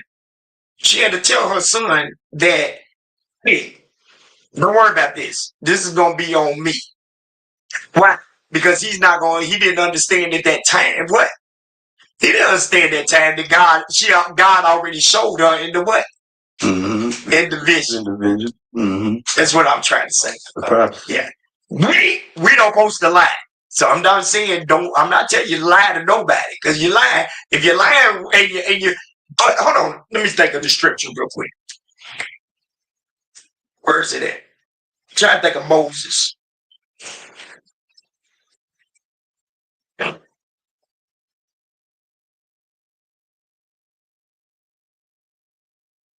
No, we're gonna read about it in a minute. Remind me, yeah, remind me when we get to Exodus 1. What we're talking about right now. I'm gonna show y'all what I mean. All right, I'm gonna show y'all what I mean in Exodus 1. Come on, Genesis 27. Come on. Genesis 27, verse 13. But his mother said unto him, "From me be thy curse, my son. Only obey my voice and go fetch me them." Read. And when he went, he fetched and brought them to his mother. And his mother made savory meat, such as his father loved. And Rebekah took goodly raiment of her eldest son Esau, which were with her in the house, and put them upon Jacob, her younger son. Read. And she put the skins of the kids of the goats upon his hands and upon the smooth of his neck. Read. And she gave the savory meat and the bread which she had prepared into the hands of her son Jacob. Read. And he came unto his father and said, "Father." And he said, "Here I am. Who art thou, my son?"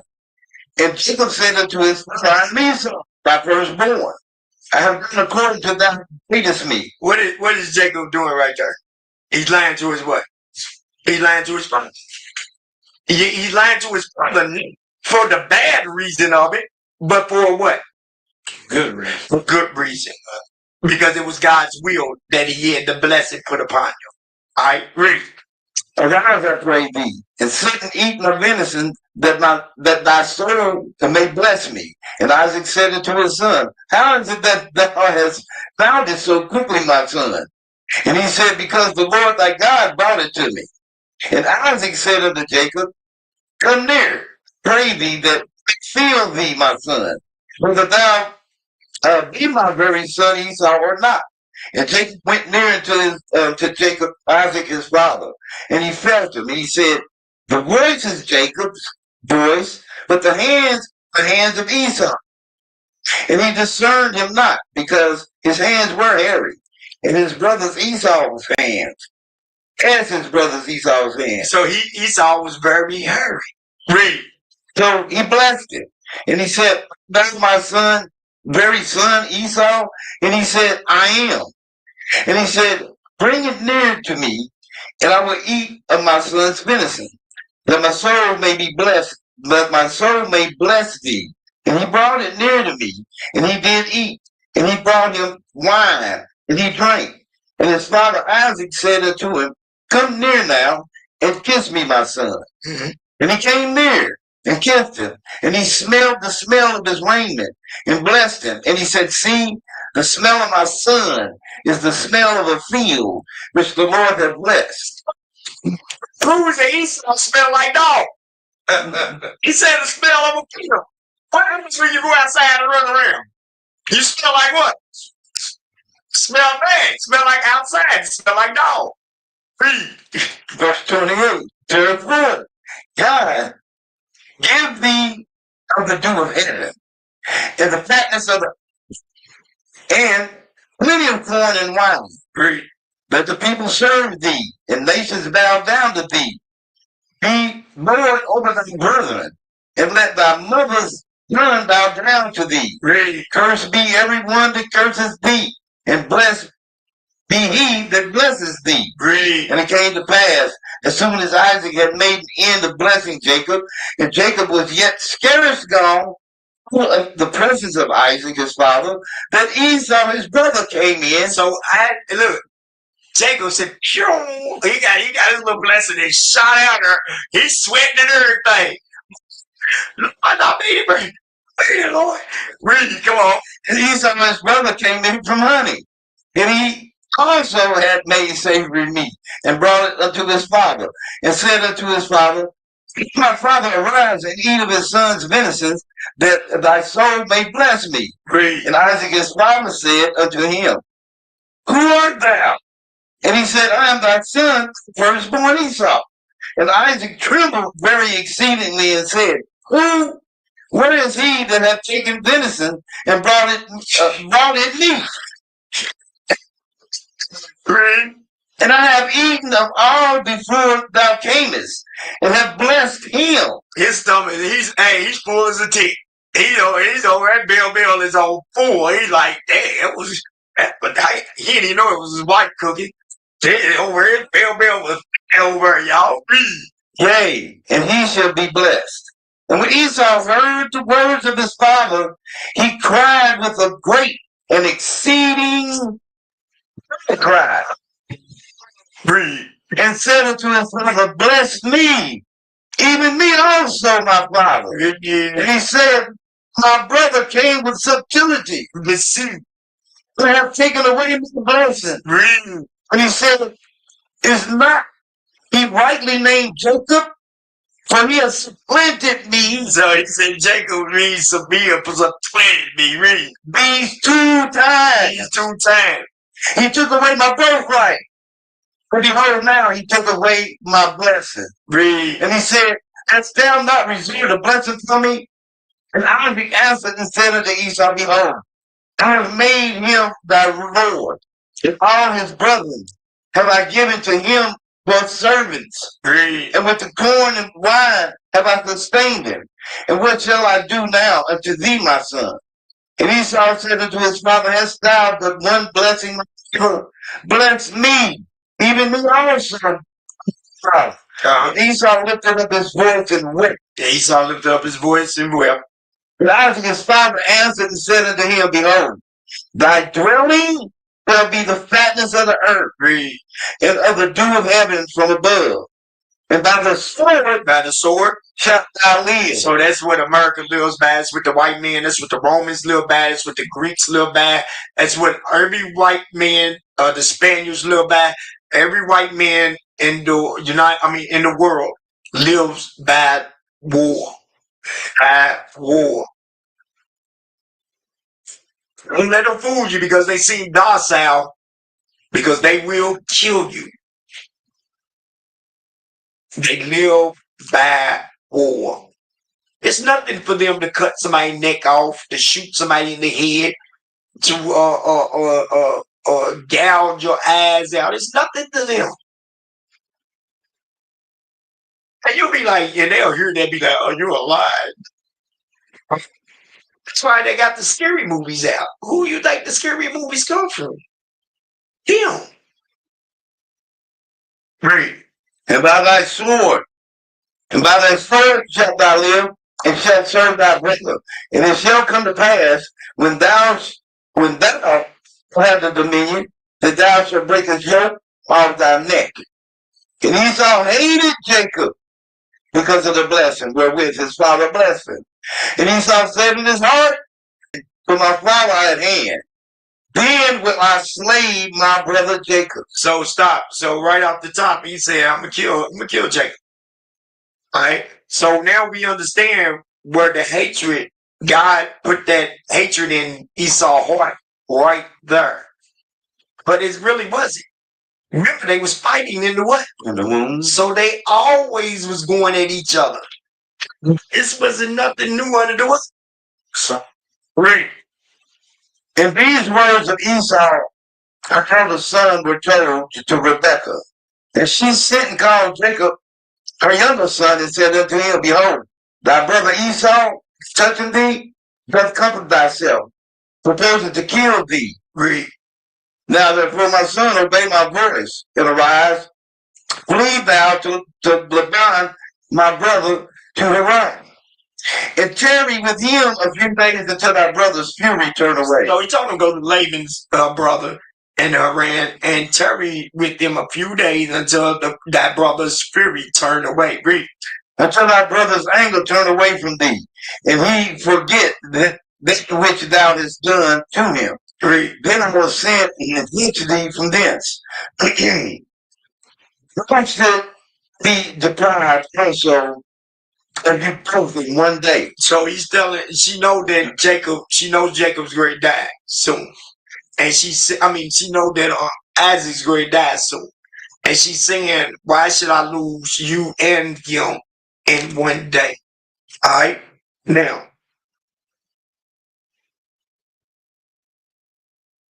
Samir officer, give me Exodus chapter 1, verse 15. So this is where I told y'all I was going to show y'all about the lies that I was talking about, what Rebecca did. If y'all didn't understand me earlier, the Bible says, "Thou shalt not lie." We not supposed to lie, but this is what happened in situations that our people came across. Rebecca. Did Jacob just tell his father, God gave me the vision? Mm-hmm. No, it was then. So we're not telling none of y'all to lie. None of y'all to lie. Read this. Exodus chapter 1, verse 1. The book of Exodus, chapter 1, verse 15. 1 verse 15. 1 verse 15. And the king of Egypt spake to the Hebrew midwives, Read. in which the name of the one was Sapphira, and the name Heather Purah. And he said, So you had Shipper, and you had Pur. Come on, read. and when ye do the office of a midwife to the Hebrew women, and see them upon the stool, if it be a son, then ye shall kill him. So you see what Pearl told the women? It says when you do the job of a midwife to deliver the baby, it said when you see the son, when you see it's a boy coming out, kill him. Read. But if it be a daughter, But if it be a daughter, then she shall live. then she shall live. But the midwives feared. You see the Egyptians' mindset? Mm. They wanted our women, but they didn't want the man. Because they knew that, sir, you know that your lineage goes through the man. Because if they say there was 100 women born, you know our lineage would stop right there. And they killed all the babies. The Israelites' lineage would have stopped right there. Because if she has a baby with an Egyptian, that's an Egyptian baby. Mm-hmm. All right, go ahead. It says, but the midwives feared God. No, what they do? But the midwives God did not as the king of Egypt commanded them, Read. but saved the men children alive. Read.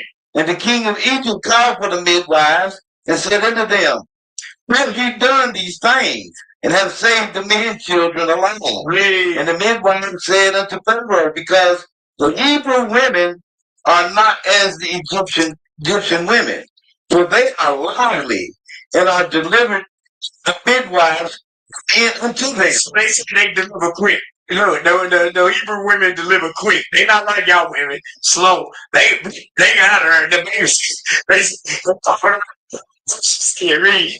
Yeah. I'm doing wrestling with the midwife. Didn't they just lie?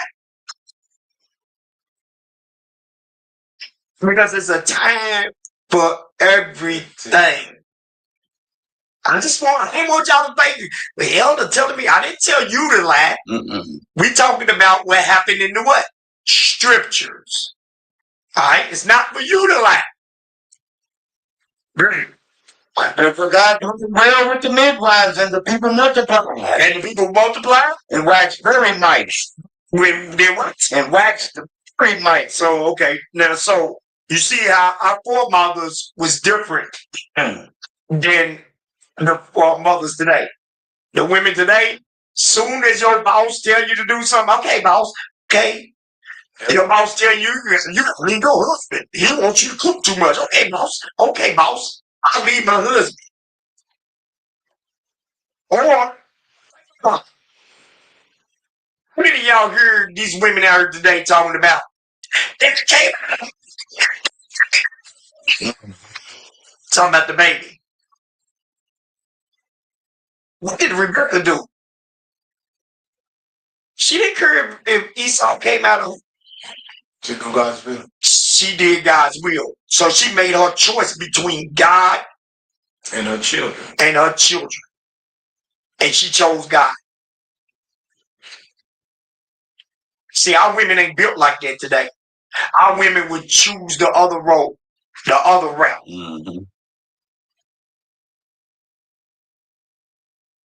But our women in here, they better choose, thus says the Lord.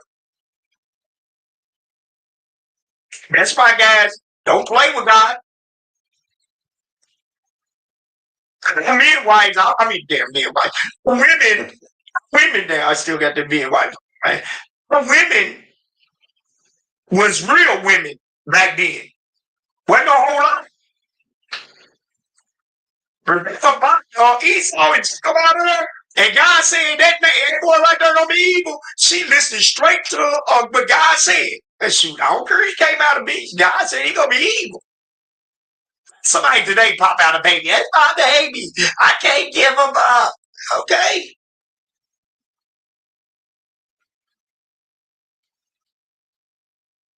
Built different. Ram tough. It ran tough. Now, for the supplant, because you know, it said he supplanted me twice. This is for y'all Christians. Let's go to the book of Hebrews. Let's go to the book of Hebrews. So God recounted the story, what happened with Jacob and Esau. Read this. Hebrews chapter 12. And we want to start with verse 16 also. The book of Hebrews, chapter 12, and verse 16. Lest there be any fornicator or profane person as Esau, who for one morsel of meat sold his birthright. For one morsel of meat sold his birthright. For ye know how that afterward, Now you know that he did that, read. when he would have inherited the blessing, When he would inherit the blessing, because you got to remember. Read it again, verse 16. I'm all tongue-tied. Read it again. lest there be any fornicator or profane person You as know Esau. what profane means what? Not sacred or biblical. Not sacred or biblical. Read. As Esau. As Esau. Who for one morsel of meat sold his birthright. For food that had blood in it, he sold his birthright, meaning he sinned. For one morsel of meat, he sinned against God. That quick. For some damn food. Read. For ye know how that afterward, He consumed that food, his birthright was gone. Read. when he would have inherited the blessing, When he would have inherited the best blessings, when he said Jacob supplanted him, read. he was rejected. He was already rejected, guys. He didn't have to be supplanted. The mama did it. His own mama did it. What, Jacob? It was the mama that did it. Read.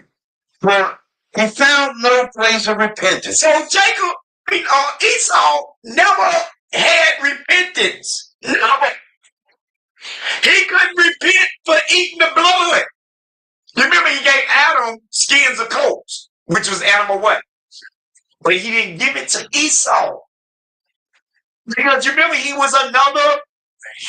Thank you.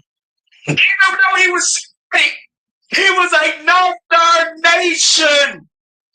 So it was no repentance for him. Hold that. Give me Acts chapter 5, verse 31, please. The book of Acts, chapter 5, verse 31. Him hath God exalted with his right hand. I ain't gonna say it because if I do it, say it right now. Got a class coming. It just came to my mind. Really?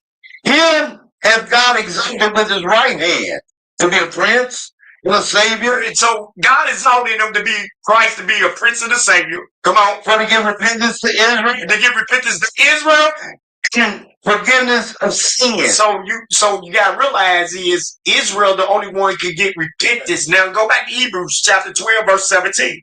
Hebrews chapter 12, verse 17. For ye knew now that afterward, when he would have inherited the blessing, he was rejected, For he found no place of repentance. Stop. So you ignorant brothers out there keep on trying to say Esau is us. He's not. Right. He's not. You can't teach him the Bible. None of that. Because there's no place of repentance for them. None. Read. Though he thought it carefully with tears. Did he saw it carefully with tears, y'all? Y'all gonna learn today. Hey, y'all gonna be back in this class. I'm gonna tell you right now, you're gonna be back in this one. Why did he saw it carefully with tears? Give me Jeremiah 41.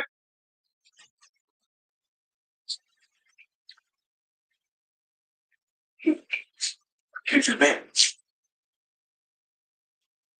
How many of y'all relook at the class after we do class? How many of y'all relook at it again through the week? Yeah, when them get Make sure y'all watch your classes through the week. All right, Jeremiah 41, verse 6. Watch this. Look at Jeremiah. And we're going to show you why Esau was rejected. Watch this. Read. Jeremiah chapter 41, verse 6.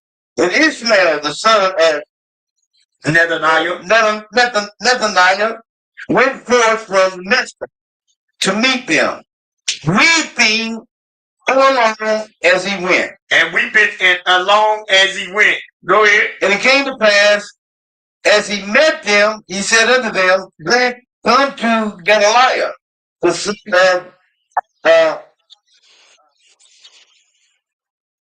Ahikam. And it was so. I'm sorry. I'll go ahead. Where you at? That's at the end of verse 6. Okay. He said, not Gad. It's Gedaliah and the son of Ahikam. Come on. Ahikam. And it was so. When they came into the midst of the city, that Ishmael, the son of Nethaniah, slew them. So y'all remember he was crying. He was crying. In verse 6, he was weeping. He was crying. Now, all along was he crying as he went. And it came to pass when he met them. He said unto them, come to Gedaliah, the son of Ahikam. It was when they came into the midst of the city that Ishmael, the son of Nethaniah, slew them. So he lured them in with what? Tears. Mm-hmm. So why did I go to this scripture? Okay, but why did I go to this scripture? Show that Esau's tears didn't mean. Esau's tears didn't mean nothing because he was faking, though he sold it with tears. Now y'all got a scripture for it. Everybody got a scripture for it. Everybody got that? All right, all praises, all praises. Y'all be going back over this class. Ecclesiastes chapter 12, verse 10, please.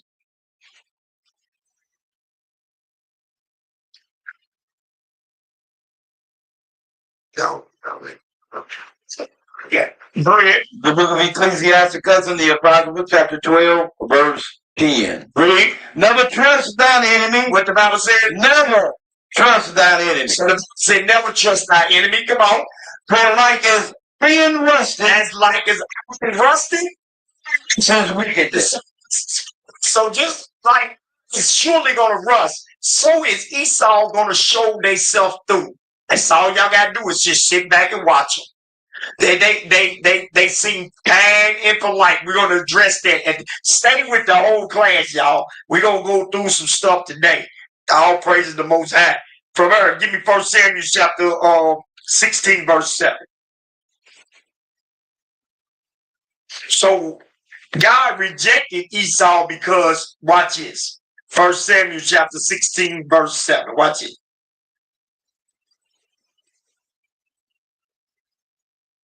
First Samuel, chapter 16, verse 7. But the Lord said unto Samuel, So it's talking about what happened is when Saul messed up and he didn't listen to God. He was supposed to kill Amalek, the same people that is the Jewish people today. He was supposed to kill all of them, but he left some of them alive. He didn't complete his mission. All right. So now This is Samuel over here speaking to God, is speaking to Samuel, rather. Go ahead. It says, but the Lord said unto Samuel, look not on his countenance. Don't look on his countenance, because so Saul was a nice looking man. He was a nice looking man. And when you know, like when you look at people who got looks to them, you tend to feel a little bit more sorry for them. Oh, they look so cute, and you feel like a baby. A baby will do put a match or a lighter and catch the curtains on fire, and they'll turn around and look at you with their little pretty eyes, and you be like, oh, and you in the baby grapevine. So you beating that baby's butt. I mean, beat. We know we're not gonna beat him, but we talking about whoop his butt. Let me use good words. Yeah, because you know these folks don't understand. Yeah. We're not talking about beating the baby. No, we're talking about whooping the baby on his butt. They're this, and if they of age, that's what we talking about. If they of age, all right. Hey, the Lord said unto Samuel, look not on his countenance or on the height. And a 2-year-old ain't gonna like no lighter. He ain't no. We know we talk about a kid a little older than that. Read. Or on the height of his stature, because I have refused it. So God said what? Because I have refused. A lot of y'all look at people because of their beauty, and you look at people. You have respect for people because of their stature, meaning their high place in society. A lot of y'all look at like the rappers, the entertainers, or the actors. Y'all look at these people as a high, you look at them as a high place in society, so you tend to have a little bit more respect for people like that. And that's what the Lord is saying about King Saul. He's telling Samuel, don't look at King Saul because of the height of his stature, because God put him there. God put him there, and God will take him what? Take him away. Take him down. For the Lord seeth not as man seeth. So man looketh on the appearance. See, we look on the outward appearance. We look if a girl's just stabbed a dude, you know a man was still trying to have sex with her after she just stabbed another dude. A man was still, if she pretty, oh man, baby, I know he's wrong, and he'll go through that psycho moment, and she'll calm down for a minute until he do something what, and then she gonna stab you too. That's how goofy we stupid as men. We stupid. Yeah. Just because she looked good, you had to jump those bones. Soon as you get them, you got 20 knife stabs in your butt. Took a risk. And the risk failed. You messed around and found. Well, man looketh on the outward appearance. The Lord looketh on the heart. See, the Lord looking on the heart. So man look on the outward appearance, but God looks and see what's in your mindset. So that's why Esau was rejected. He was already rejected from when he was in the what? In the womb. In the womb. All praises. Everybody got it. All right, Premier. Go to Jeremiah 6:1. Okay, we're gonna jump 6:1, and then we're gonna jump to 7. Jeremiah 1, and then we're going to jump to verse 7. Jeremiah 6:1, we're going to jump to verse 7. The book of Jeremiah, chapter 6, verse 1. O ye children of Benjamin, gather yourselves to flee out of the midst of Jerusalem, and blow a trumpet into Corinth, and set up a sign there in Behetzerim. For evil appeareth out of the north. Evil appeared out of the north. Come on. And great destruction. So evil appears out of the north. North of what? Israel. And great what? Destruction. So that north, when you look at the north, that's going into the solution. Remember, we just looked at the solutions, which was, you can look at the north as going into who? That was going into Rome and the Macedonians, which is the Greeks and all that, right? Now watch this, read. Verse 7. As a queen casteth out her wrath, so she casteth out her wickedness. Violence and spoil is heard in her. Before me continually is grief and wounds. Be thou instructed, O Jerusalem. What did God say? Be thou instructed, O Jerusalem. So, and we was in our, so she cast out our wickedness. So we was doing wickedness, violence and spoil is heard in her. You see what God said? Violence and spoil is heard, and so we ruined. We plundered as a people. All right? All right? Violence and spoil is within her. That's what God is telling you. So right here, he said, verse 8, he says what? Be thou instructed. So God told us to be thou instructed. What it means to be instructed, brothers? Help me out. Instruction is to listen to one guidance.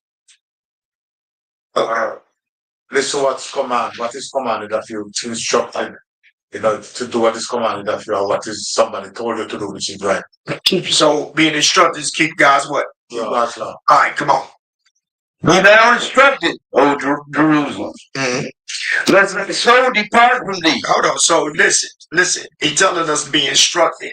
Alas, thy soul. This is why I'm going to show y'all according to what we're reading, what it means. It said, be thou instructed. Alas, thy soul, what? Unless thy soul depart from thee. So, alas, thy soul depart from thee. Come on. Lest I make thee desolate, a land not inhabited. So, you remember when God said, if we don't do his laws, he's going to take us out of the what? Out of the land, right? So now, watch this. Just for sake, give me Baruch chapter 4. Real quick, just Baruch chapter 4. And start with verse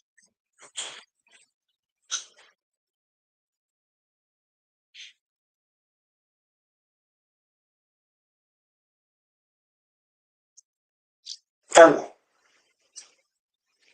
In the book of Baruch in the Apocrypha, chapter 4, verse 4. Watch this. O Israel, happy are we. Things that are pleasing to God are made known unto us. So the things is pleasing. So God's laws is what known to us, because when you read verse 1, that's what it's talking about. It's the context. It's talking about the commandments and the laws. So happy is we if we do his laws, statutes, commandments, and those things is pleasing to God are made known to us. So he let us his laws be known to us. If we're pleasing to him, he gives us what's pleasing to him. Read. Be of good cheer, my people. Be of good cheer, my people. Watch it. The memorial of Israel. Here it goes. Come on. So the remembrance of Israel. Watch this. Ye were sold to the nations. Hold on. What did he say? Ye were sold to the nations. So we were sold to the nations. Why? Not for your destruction. Not for your destruction. But because ye moved to wrath. Ye were delivered unto the enemy. For ye provoked him that made you sacrificing unto devils. Read. And not to God. So we was serving God. We were serving the devil and not keeping God's what? Law. So I understand that. We were serving the devil and not keeping God's laws. So we were sold into the nations because for our destruction, but because we was not keeping God's laws. Everybody got that? All right, from here. Go back to where we was, Officer Nathaniel.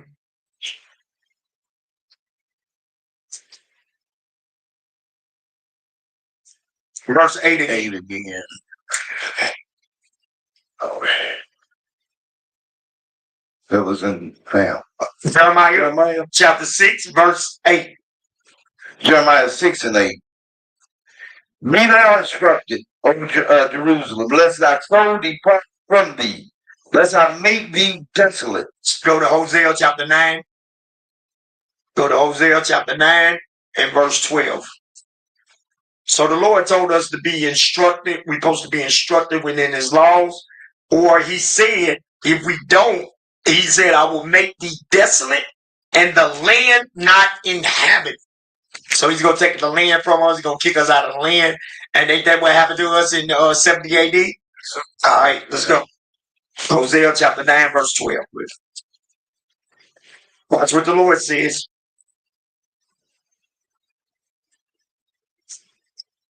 The book of Hosea.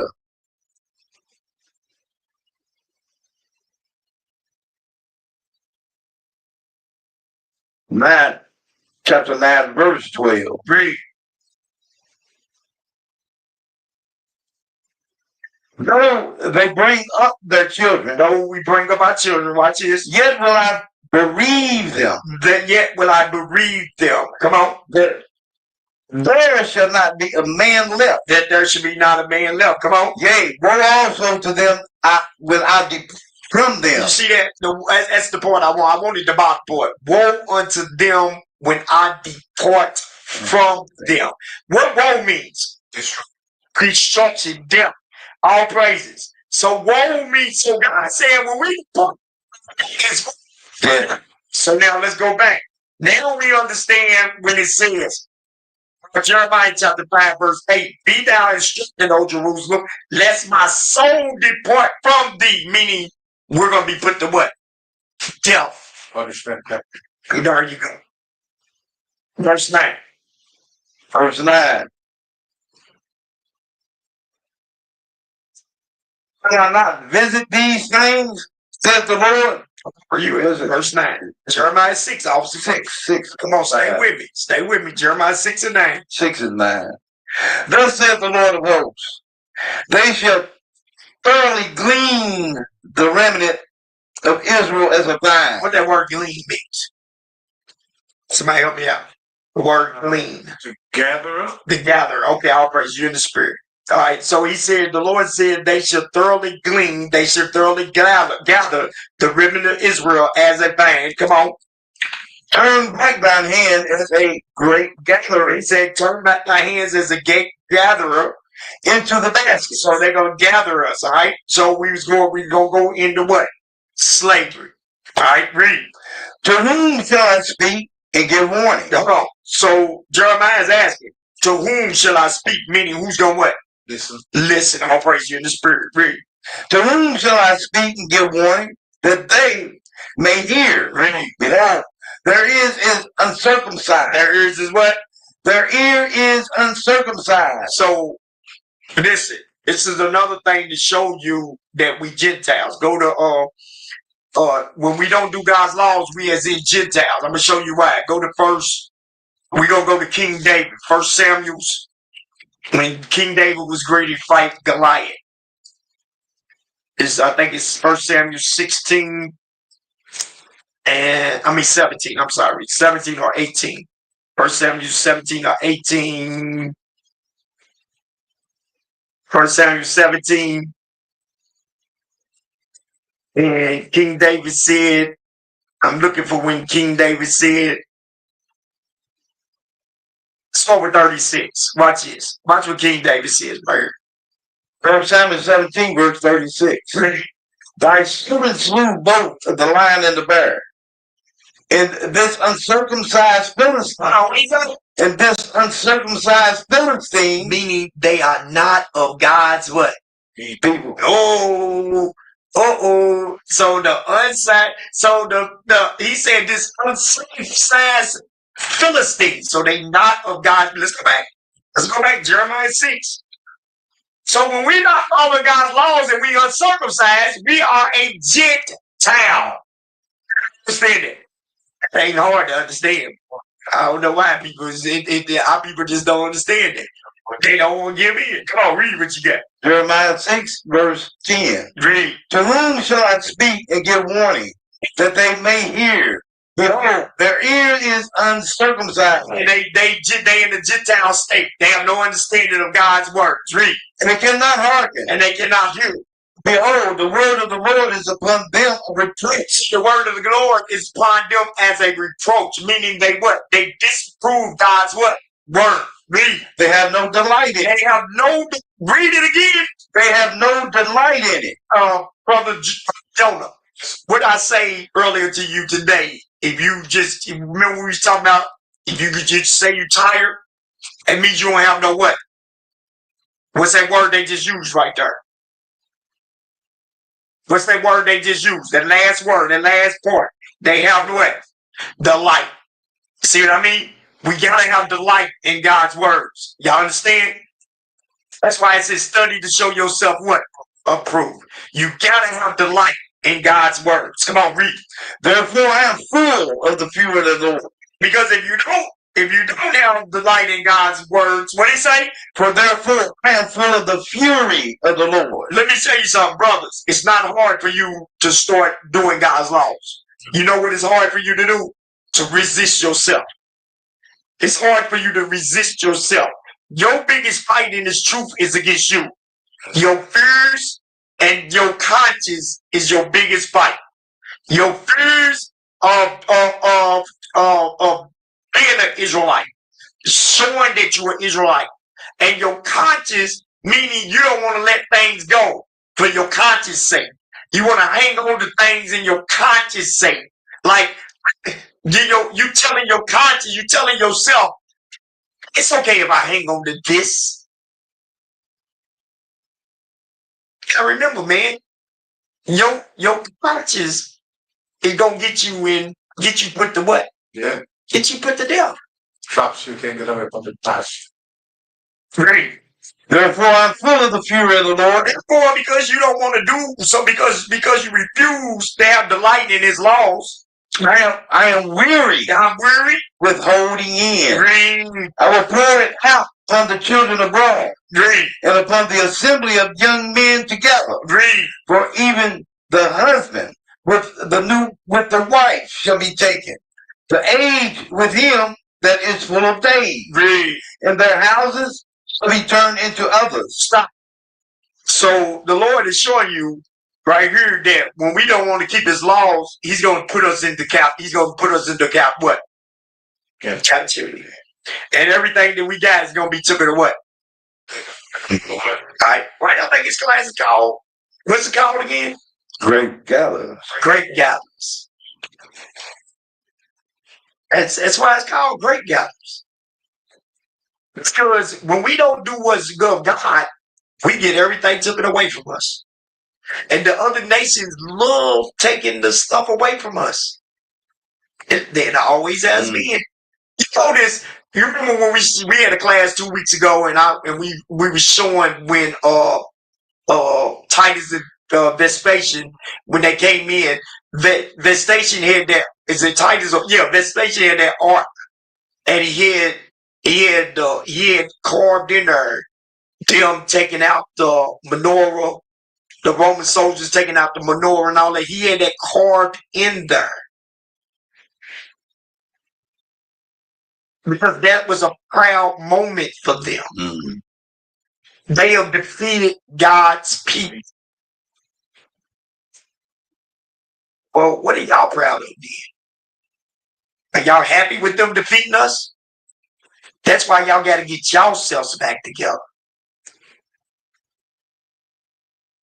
Y'all, me too. Y'all women too. We got to get ourselves back together.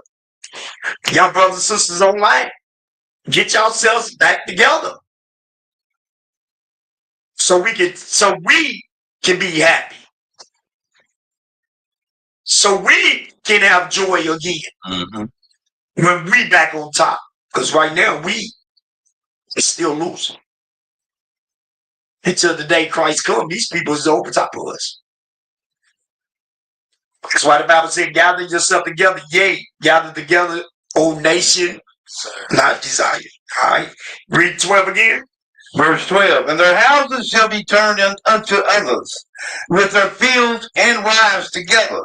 For I will stretch out my hand upon the inhabitants of the land, saith the Lord. So you see what God said? He says he going to give everything. Now give me Job chapter 11, verse 6. So he said he's going to take everything from us. Job chapter 11, verse 6. Watch this.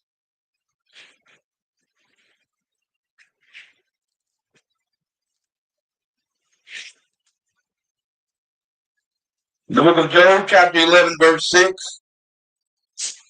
And then he would shew Read the secrets of wisdom, that they are double. That they are what? That they are double. So God said he was going to show us this wisdom, the secrets of wisdom, that they are double. Read. And to that which is.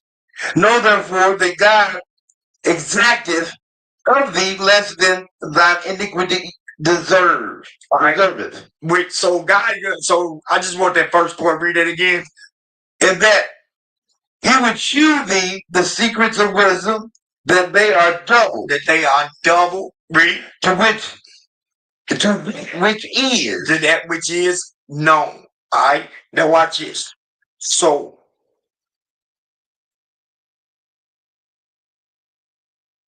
let's see. All right. So what happened to us right here? It says their houses shall be turned into another, and their fields and their wives together. And I will stretch out my hands upon the inhabitants of the land, said the Lord. Let's see what happened to the so-called Indians when they was over here in America. Because you remember, they went over here in America and they was going off. They was going off.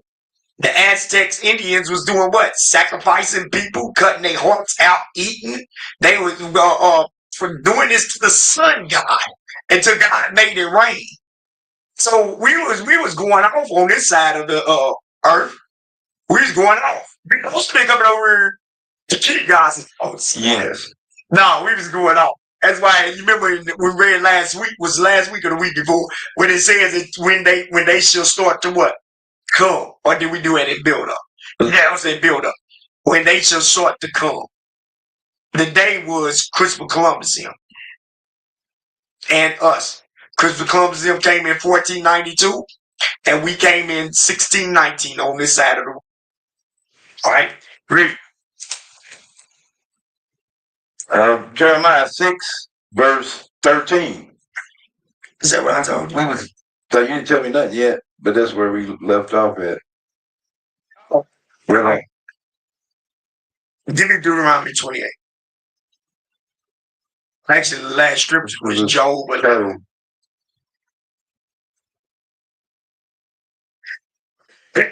Deuteronomy 28. Because I said the scripture is double, right? So let's see what happened to us right here in America. Watch it. Deuteronomy 28 and verse 30. The book of Deuteronomy chapter 28, verse 30. Thou shalt betroth a wife, and another man shall lie with her. So it says, thou shalt betroth a wife, and another man shall lie with her. Come on. Thou shalt build an house, and thou shalt not dwell therein. Read. Thou shalt plant a vineyard, and shalt not gather the grapes thereof. Read. Thine ox shall be slain before thine eyes. So what did they do to the Indians? You remember they slain all the buffaloes? Slain all the buffaloes. Remember that? Can you get that? Can you get a pic of that where he was standing on top of that white man was standing on top of all those buffaloes? It says, read that again. Verse 30. Thou shalt betroth a wife, and another man shall lie with her. I need 31. Just 31. Thine ox shall be slain before thine eyes. Thine ox shall be slain before thine eyes. And thou shalt not eat thereof. So we didn't even eat thereof. Read. Thine ass shall be violently taken away. So that ass should be violently taken away. Read. Come before thy face. Read. And shall not be restored to thee. So though they took our donkeys, they took our thy sheep shall be given unto thine enemies. Thy sheep shall be given into thy enemies. And thou shalt have none to rescue them. So we didn't have nobody to rescue them. All right.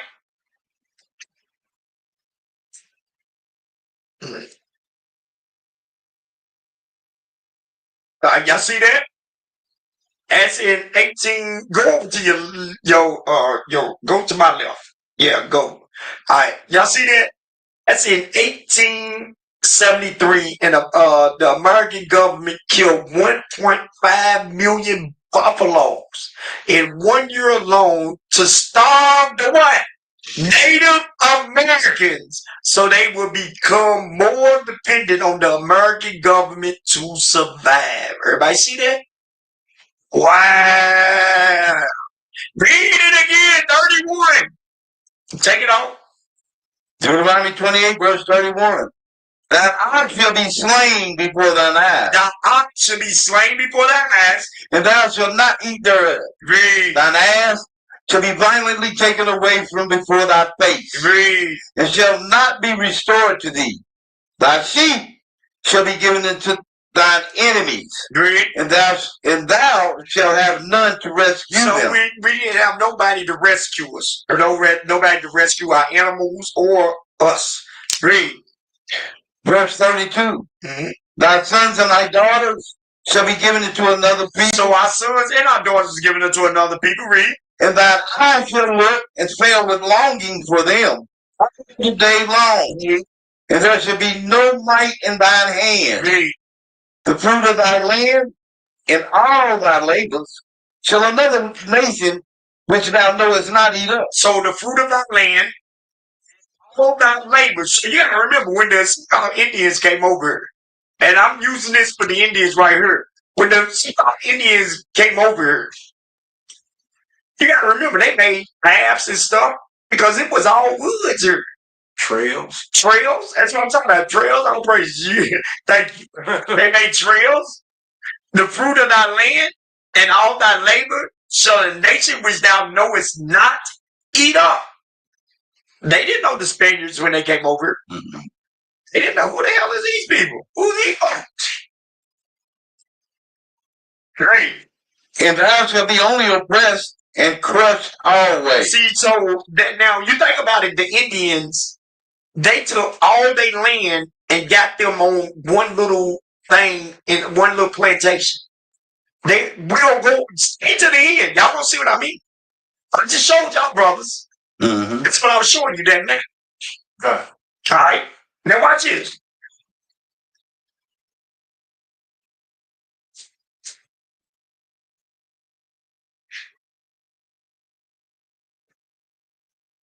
Give me number 4, please.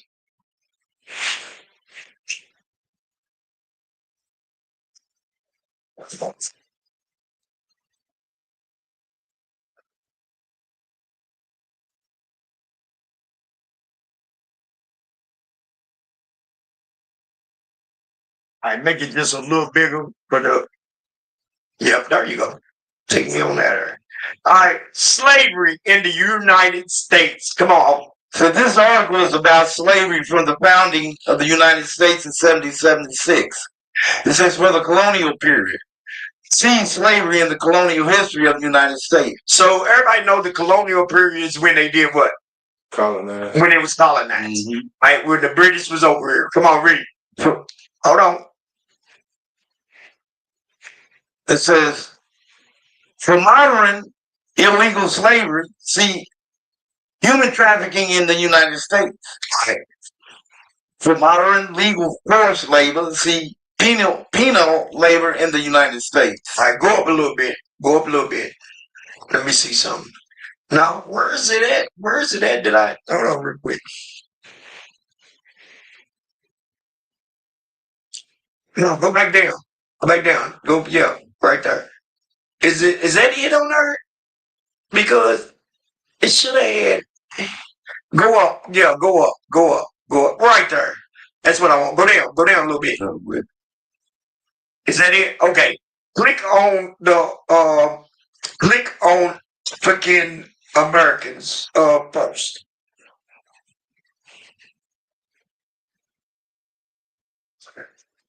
Wikipedia, African Americans.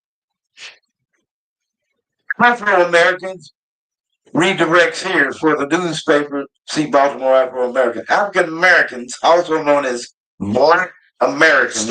So when we came over here, we was called what? Afro-Americans. I mean, that was the term put on us later on. I'm sorry. When we came over here, we was called what? Negroes. All right? Negroes. All right? Read. It says, and formerly also called Afro-Americans, are an American racial or ethnic group consisting of Americans with partial or total ancestry from any of the black racial groups of Africa. Stop. Go down. Go down. Yep. Come on up. Okay. African American. African Americans constitute the second largest ethno-racial group in the U.S.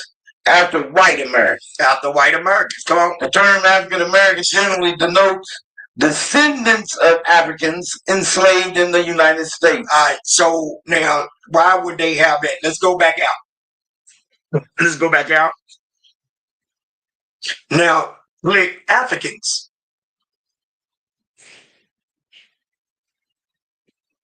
Right. Now, before I read that, you see it said African Americans came here in slavery, right? Now, we know damn well we weren't called Africans when we first came over here in slavery. This is why Esau tries to clean stuff up. Now watch this. We're going to prove it as we go. Go down. In this year, we're going to prove it. Cheers. Ethnic groups of Africa. Come on. Ethnic groups of Africa numbered in the thousands, with each ethnicity generally having their own language or dialect or language and culture. The ethno-linguistic group include various Afro-Asiatic or Caribbean, Negro Congo, and Nilo-Saharan population. Go down. The official population count of the various ethnic groups in Africa is highly uncertain due to limited infrastructure to perform census. Go down. That's it. Go down. Go down.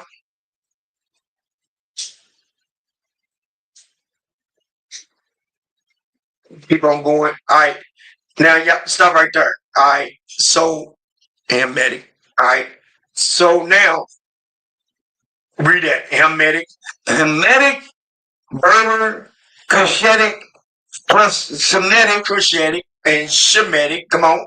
Ethiopian, Arabic. So you had Ethiopians and Arabic. All right. So now, when you look,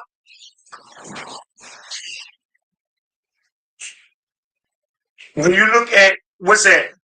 Niger, Congo, nigger Congo. All right. So what you see? What are we doing over here? What is it? So it says a nigger Congo. What's that first word? Bantu. You see the Bantu. Come on. Gideon. Just go down. Yes, sir. Western Bantoid, Read. Central Bantoid, Eastern Bantoid, and Mande. All right, go down. Hold on, because I want to go down some.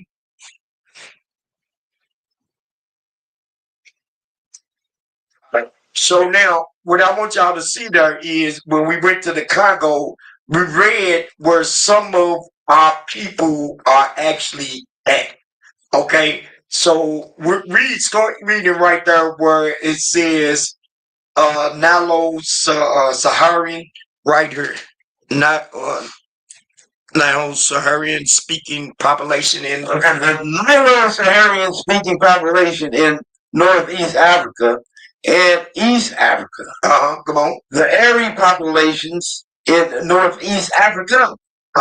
The nigger Congo. To speak. Go ahead, down. So they say Niger, but it's nigger though. But you can yell Niger. Go ahead. Congo speaking population in the West Central Africa, West Africa, East Africa, and Southern Africa. The Pygmy population in Central Africa and the Asian population in Southern Africa. All right, so now go back. So I just wanted to show that. Go back to the first one. Now go to the pic, please.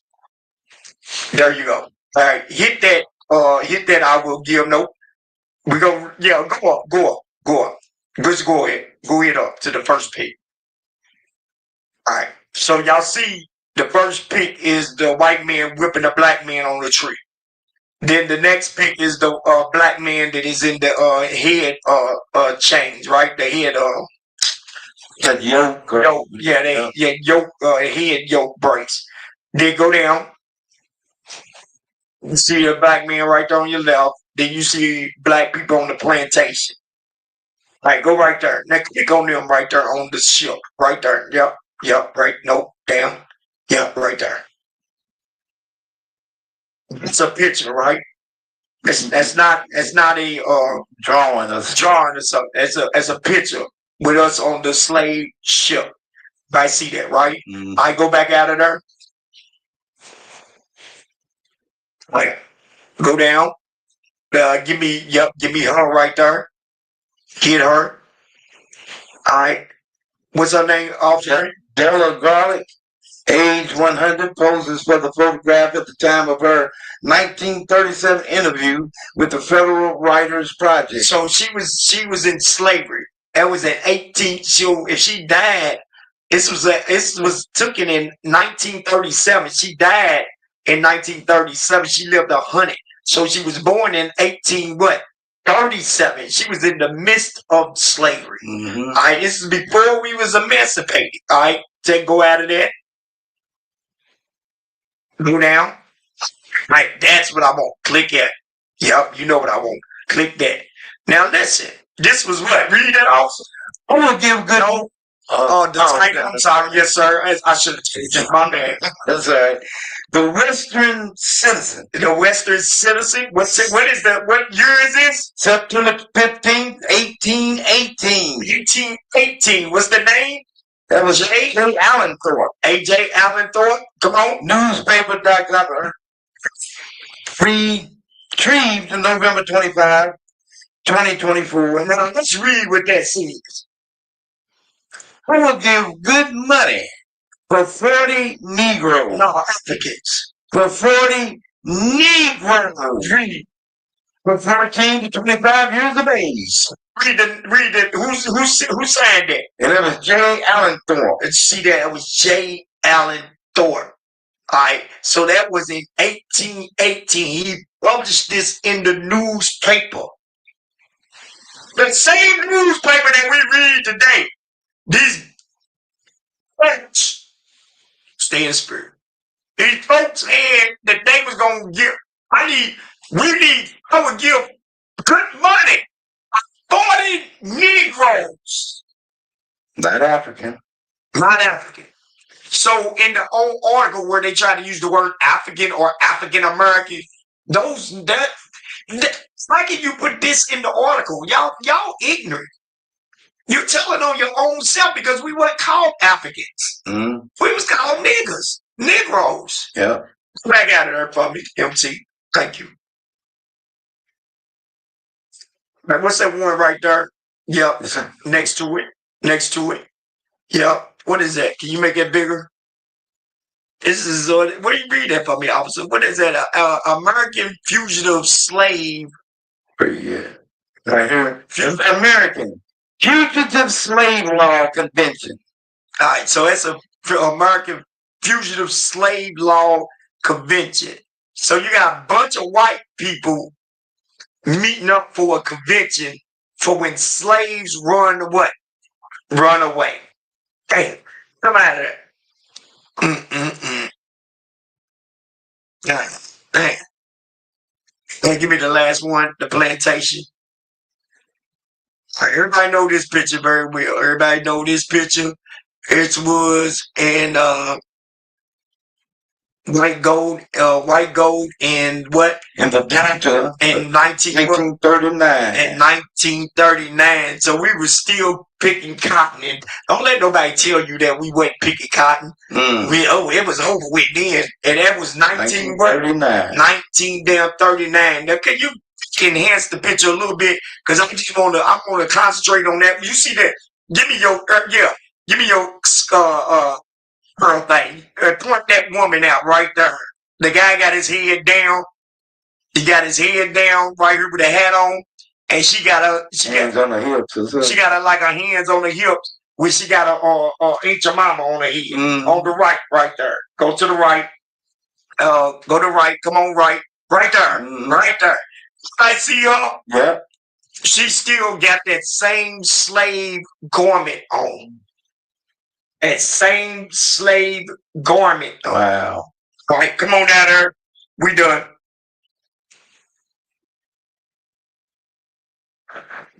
Like from her, Babylon to Timbuktu.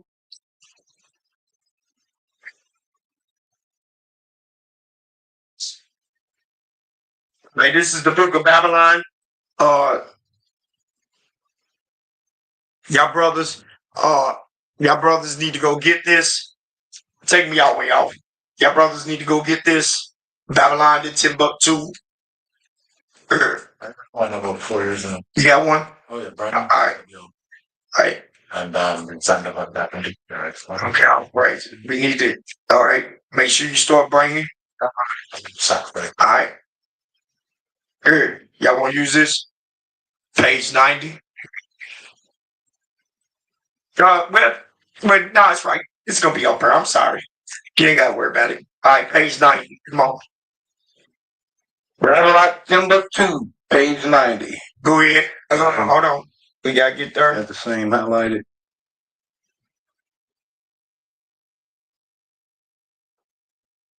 All right. Okay. Big one. All right. Go up. Go up. Go up. Make it bigger now. Yeah. Make it bigger, bigger, bigger. Go. Make it go up a little bit more. There you go. Go down now. Come down. There you go. All right. There we go.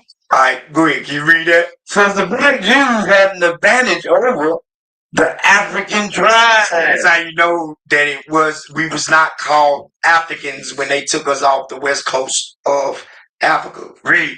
They carried their culture, history, laws, written records with them.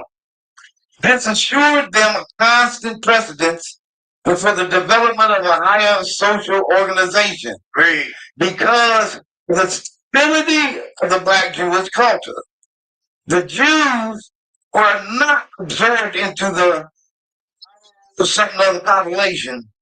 In fact, I can't pronounce that one.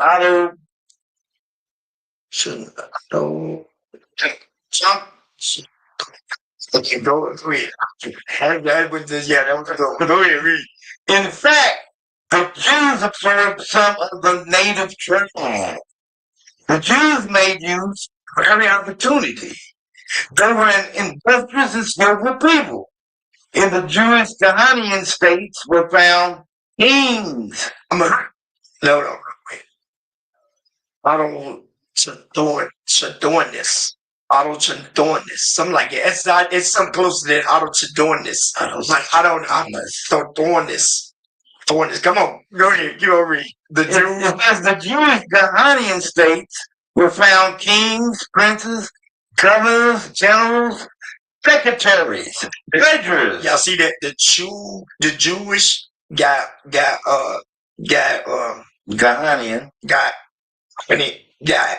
I can say that one. Yeah, say it again. Ghanaian state. Ghanaian state. That's what I'm trying. Go ahead. Was found what? Kings? And so was found kings and princes, governors, generals, secretaries, treasurers, revenue agents, judges, architects, engineers, historians, language interpreters, mathematicians, jewelers, sculptors, masons, carpenters, painters, art, and goldsmiths, leather workers, potters, armorers, saddlers, blacksmiths, agriculturalists, come on, etc., etc. And so now listen. So when we came off the west coast of Africa, hold on, I ain't doing those. I ain't doing it. So when we came off the west coast of Africa, we didn't think they knew that we were smart like this. So if we had all that stuff, where did it all go to? The nations what? They robbed us. Everybody understand it? Yes, sir. Because we was doing way better than the what? Africans.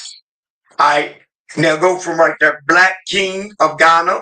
The black, the black Hebrew kings of Ghana had two titles. Had two titles. Go ahead, read.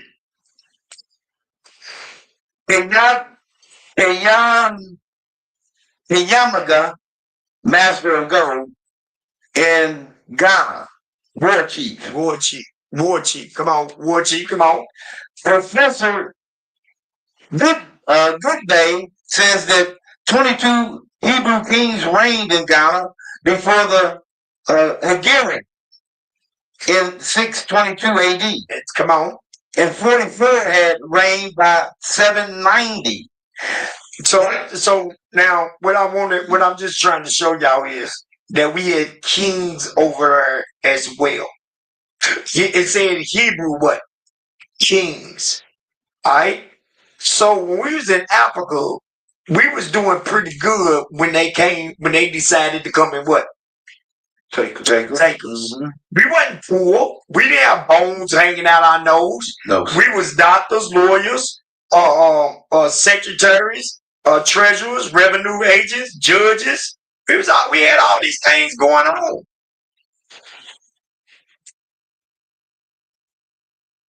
But then the grapegatherers came. And they did what? They took all our what? Belongings. Alright? Now from her, awesome. Let me get back to it.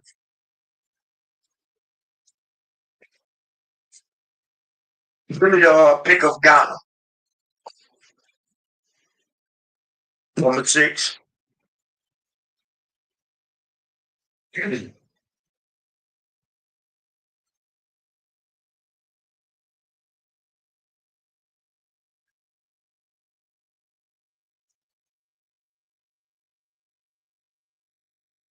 Right, so y'all can just see where that is. Make it bigger, please.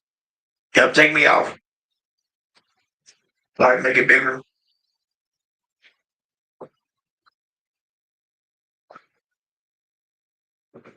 Everybody see where Ghana is?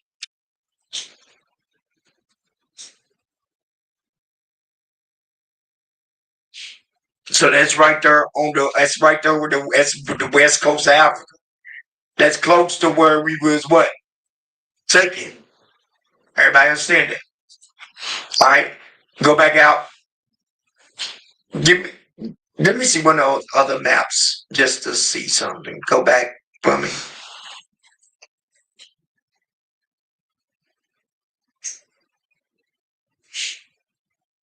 That's right. Go ahead out. Go ahead out. You good. Go on out. All right. So now for Bird. Officer. Give me Jeremiah chapter 6, verse 13.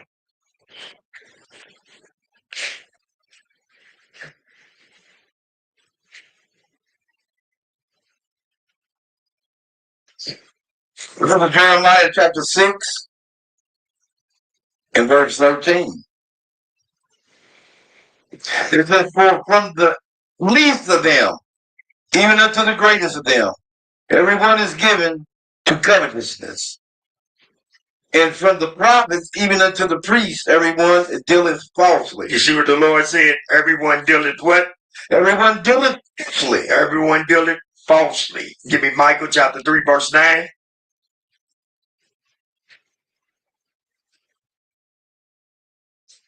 Michael chapter 3. We're going to go to verse 9.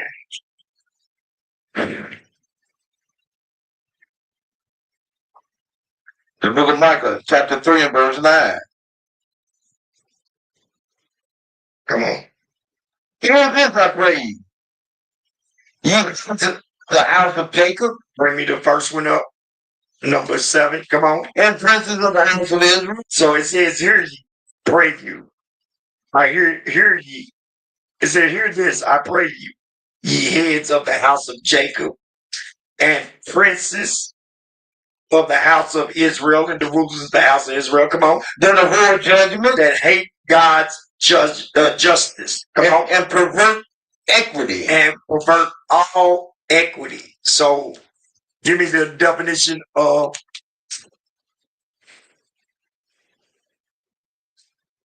I can't see nothing. That's all.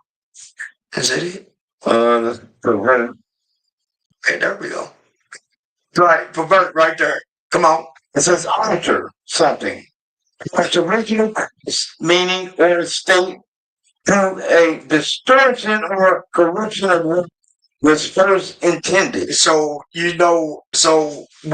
so it says, hear ye, I pray, hear this, I pray you, ye heads of Jacob and princes of the house of Israel, that abhor judgment, which is justice, and pervert. So what they do, they alter from the original course. So they went from the original course is for us to keep God's what? Keep God's law. So we went into what? Idolatry. Corruption. All right. Which, yes, you can say idolatry. Bring me the next one up. Read that. Equity Equity. Watch this. is the quality to be fair and impartial. So the quality of being fair and impartial. So now let's go back. Take it off. Read it again. Verse 9. Hear this, I pray you, ye heads of the house of Jacob and princes of the house of Israel, that abhor judgment They hate judgment. and pervert all equity. So they don't go the course the way the Bible go, and they hate all equity. They hate all fairness, meaning they hate God's laws. All right? They hate God's laws. Read verse 10. Come on. Verse 10, they build up Zion with blood. Sure, this one. Yeah, go ahead. They build up what? They build up Zion with blood, They build up Zion with blood. and Jerusalem with inequity. They built up Jerusalem with iniquity. Come on. Iniquity. Come on. And the heads thereof judge for reward. So the heads thereof of our people, the princes, the prophets, they judge for what? And the heads thereof judge for reward. So they judge for reward, And the princes thereof teach for hire. and the priest thereof teacheth for hire. So and the priest thereof teach for hire. So the heads judge for reward, which is bribery, and the princes teaches for hire, for money. All right. Come on. The prophets thereof divide for money. Yet What? will they lean upon the Lord and say, is not the Lord among us? Is not the Lord among us? None evil can come upon us. See, they say no evil is going to come upon us. That's the wickedness of our people. Give me Job chapter 12. Job chapter 12. And I want verse 6. Watch this. Watch this.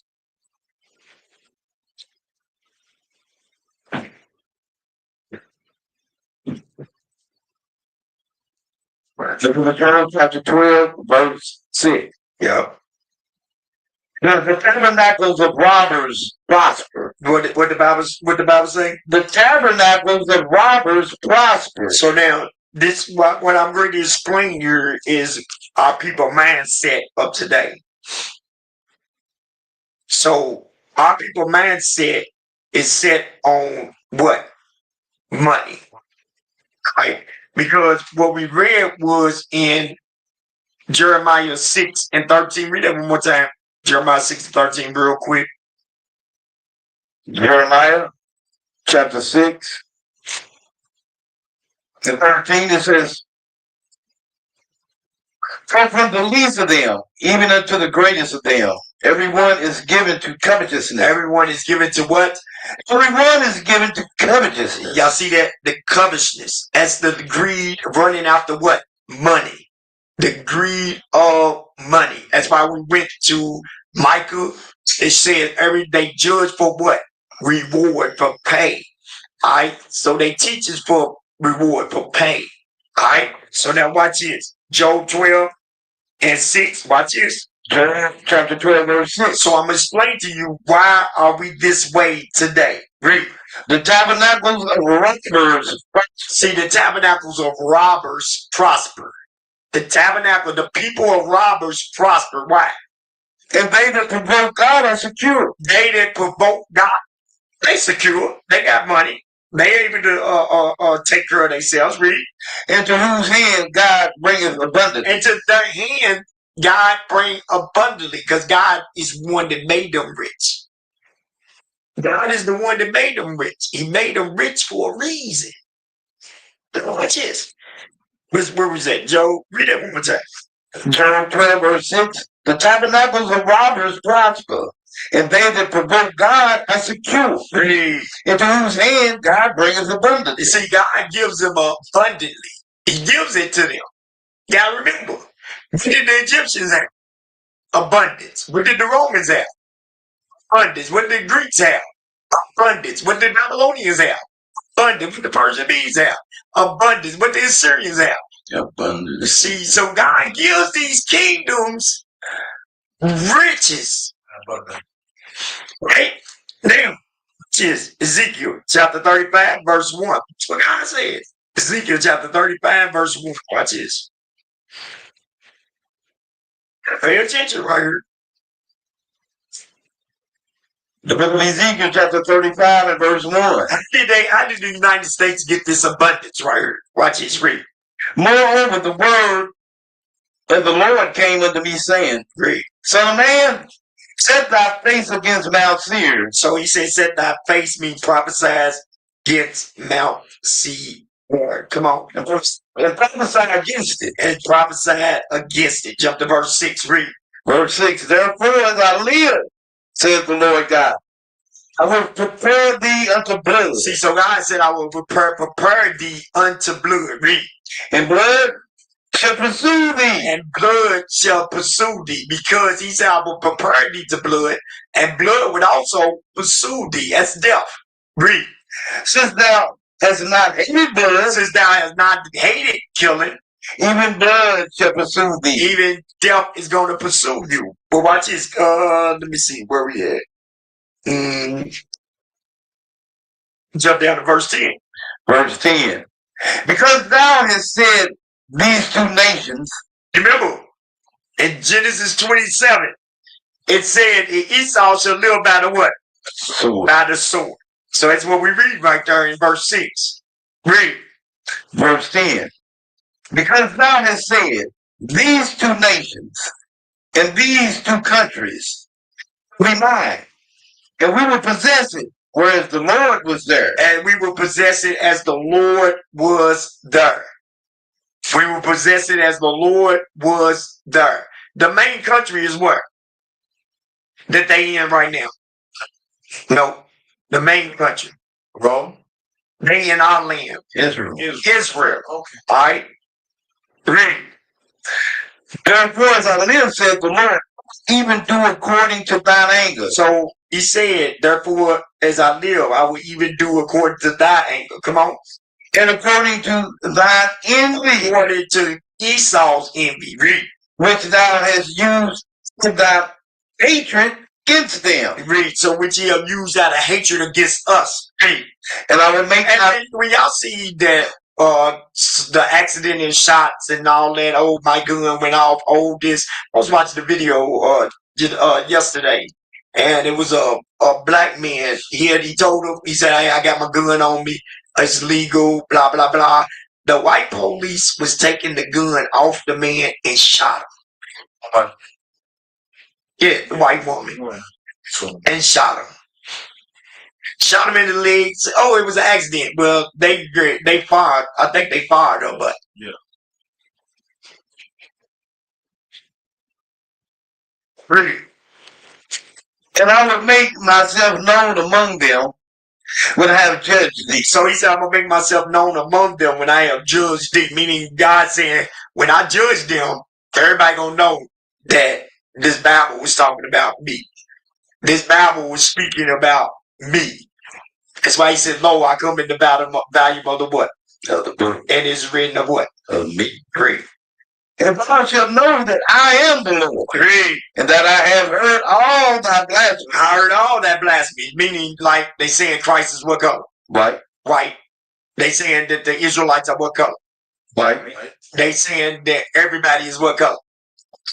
They saying all men came from who? From them. Read.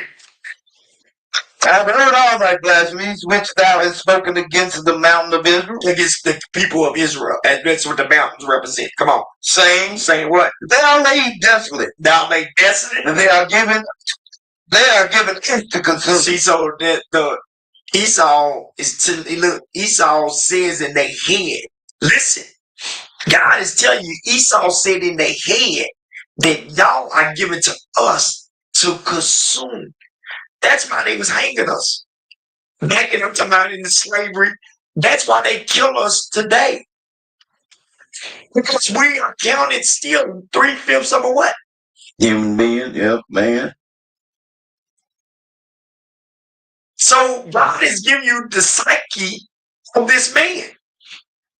That's why they feel like they can work you so many hours. Mm-hmm. That's why they feel like you should not have Saturdays off for the Sabbath. This is why they feel this way. Say it again. But the whole thing? Verse 12. Verse 12. And thou shalt know that I am the Lord, and that I have heard all the blasphemies which thou hast spoken against the mountains of Israel, saying what?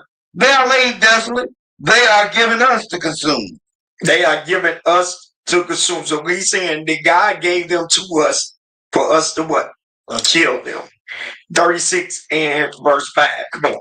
The book of Ezekiel chapter 36 verse 5. Read. Therefore thus saith the Lord God, surely in the fire of my jealousy, Read. I have spoken against the residue of the heathen. So he says against the residue of the heathen. Come on. And against Idumea. So Idumea. Listen, the all Idumea is going into Amalek, and it's going into Russia, Britain, the Jewish people, Russia, Britain, Italy, Rome, Greece, France, the Netherlands, Iceland. He said, all of them. Yes. Not some of them guys. Not some of them guys. Not the ones y'all think that Miss Ann bring us. Yeah, Miss Ann too. I've spoken against the residue of the heathen and against Idumea, which possessed. Now, he said, which pointed my land. Remember, he said in verse 11, he said, he said in these two nations and these two countries, which appointed my land into possession with the joy of these people was Israel. Was happy as hell when they got our land. the spiteful mind. Spiteful mind. To cast it out for a prey. Cast it out for a prey. That's us. That's us out. So now, real quick, let's go to, let me see.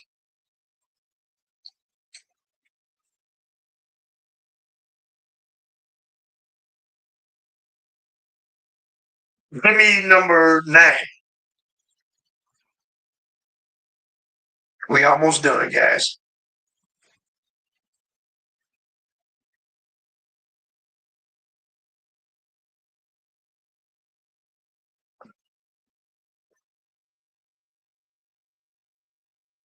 Right. This is the economic history of the United States of America. All right, go down for me. Yeah, go down. All right, officer right there. The economic history of the United States spans. The economic history of the United States spans the colonial era through the 21st century. The colonial the colonial era was when the British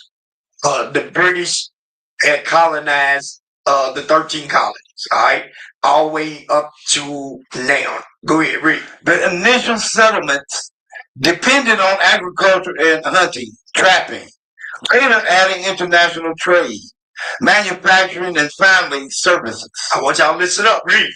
To the point where agriculture represented less than 2% of the GDP. Read. No, click on GDP. I just want to see what it is. Gross domestic product. All right. What is it?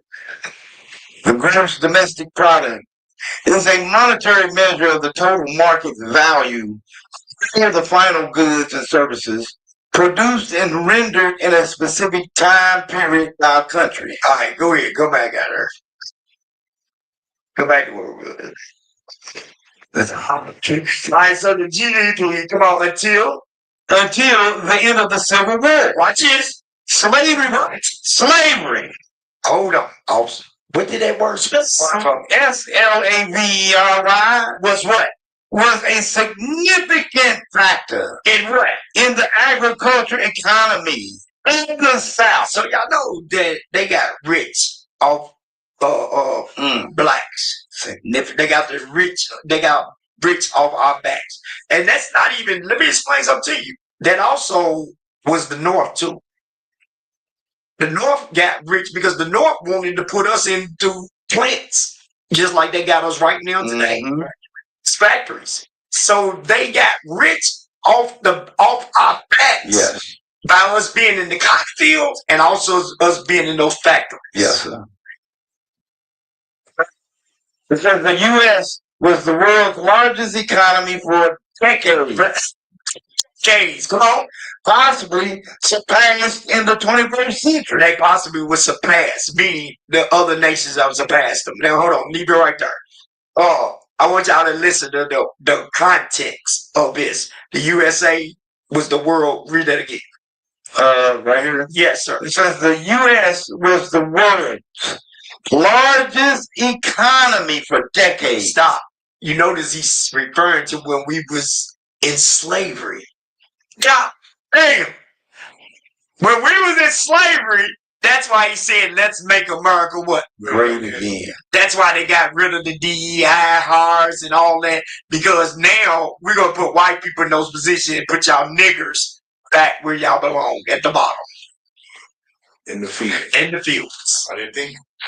All right, take it off from me. Start a race war. All right, give me number 10.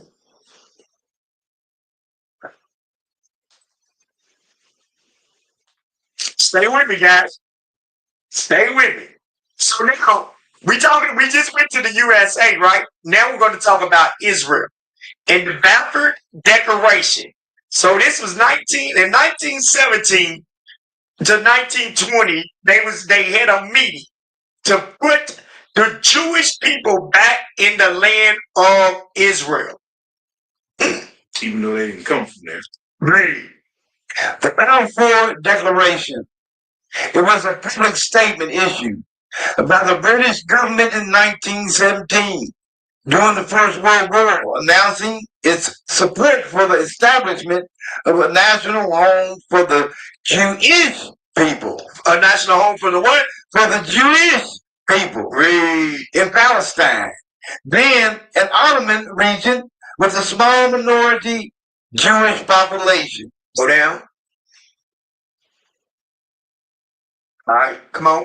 The declaration was contained in a letter dated November 2nd of November 1917 Read. from the United Kingdom's Foreign Secretary Arthur Balfour Read. to Lord Rothschild. The Lord who? Rothschild. The Lord what? Rothschild. Come on. A leader of the British Jewish. Oh, the leader of what?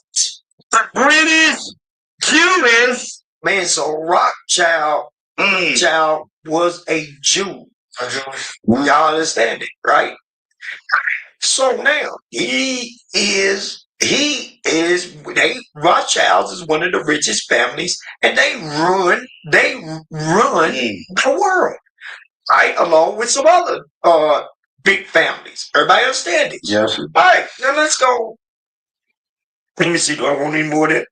No. Come on out of there. After that, give me number 11. Pay attention, y'all. So Rothschild was a what? Jewish. So they wanted the land to put his people back in there, right? Well, how was he already rich? Listen, how was this dude already rich before God supposed to put us back in the land? It's already released. Yeah. Uh-oh. So that let you know it wasn't God that put them back in the land. It was the United States of America that put them back in the land. And it was already done in 1917. It was already done through a committee. And this was the plan to put them in. That's why World War II went, and it was the perfect time when they what's the word, excavated? Is that when they took them out of there? When they took the Jewish people out of the concentration camps. Oh yeah. That's what I'm talking about. When they fought and they took the Jewish people out of the concentration camps, and then they put them back over, and they seemed like old big heroes and everything, right? All right. All right, this is a map of Palestinian. Now, go up for me just a little bit. I need to see. All right, y'all see in 1946, look how many Palestinians was in the land. Damn near the whole what? Okay, it was covered with green, wasn't it? So all the Palestinians in the land.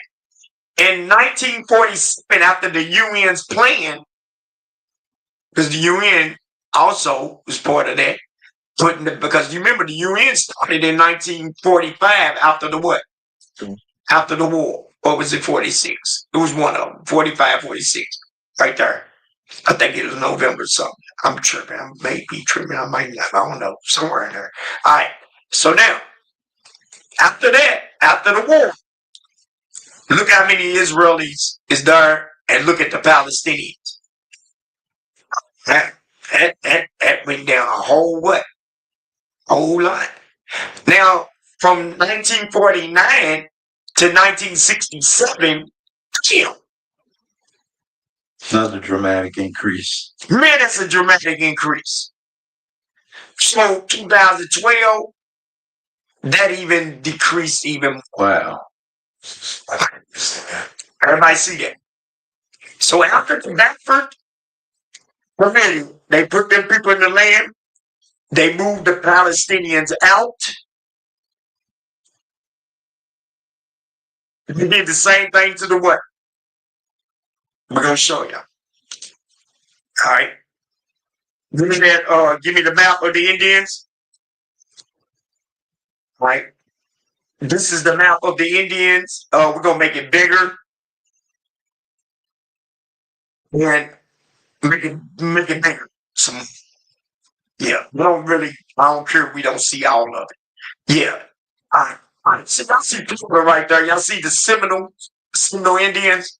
Mm-hmm. Y'all see that? All right. Go up. Go up. Right.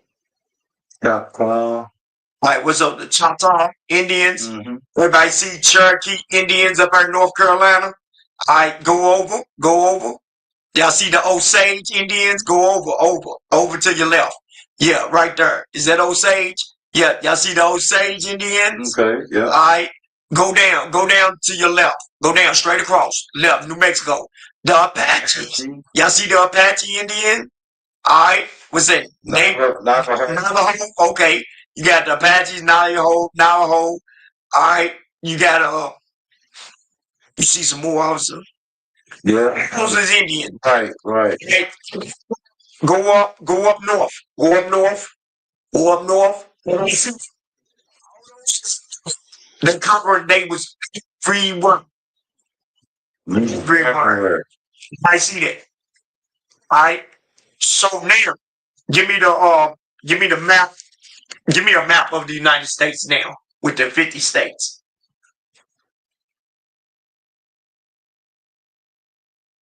So we see what the Palestinians, how the Israelis did to what? Palestinians. Mm-hmm. Where do you think they got that from?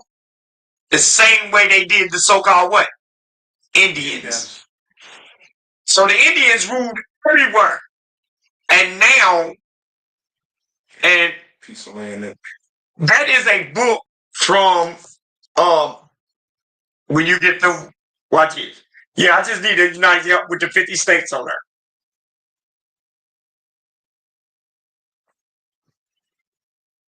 Yeah, bring it up.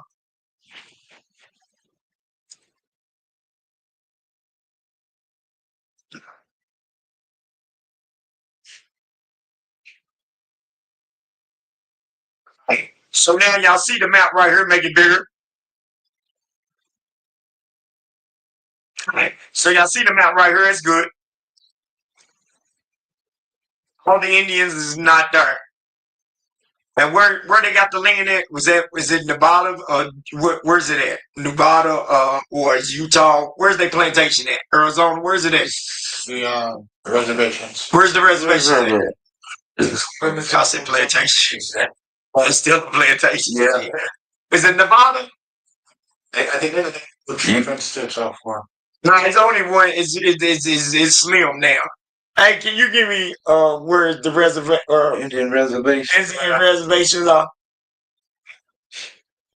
I should have looked that up. That's my fault.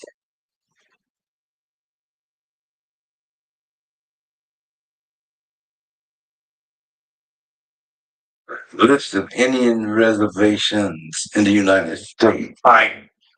What you got? Okay. So where the dark is where the reservations are now. All right. And they don't own those lands no more. They got some land on those lands. They got little like you own acres. They got like some acres where they own the whole United States of America at first. Yeah. It was the indigenous was as well. We're not even touching about Canada. The size don't matter too. They get about it. So the United States now, those people only own acres where they had the whole. I just showed you the map. And go back to the book because I want you to go where I gave you the pictures of the titles and stuff of that book. This is a legitimate book. I brought it out before. And President John F. Kennedy, we're going to show you.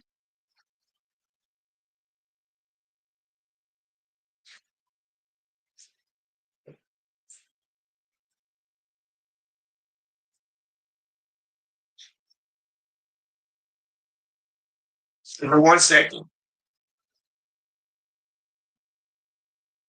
Yep. Show the title. Y'all see the title? The American Heritage Book of the Indians, so-called Indians. Go in for me. Dang on I can't get my math right. You got a Yeah, what is he supposed to do? Zoom in. Damn, they go to zoom. Zoom in for me. MT. Y'all see John F. Kennedy?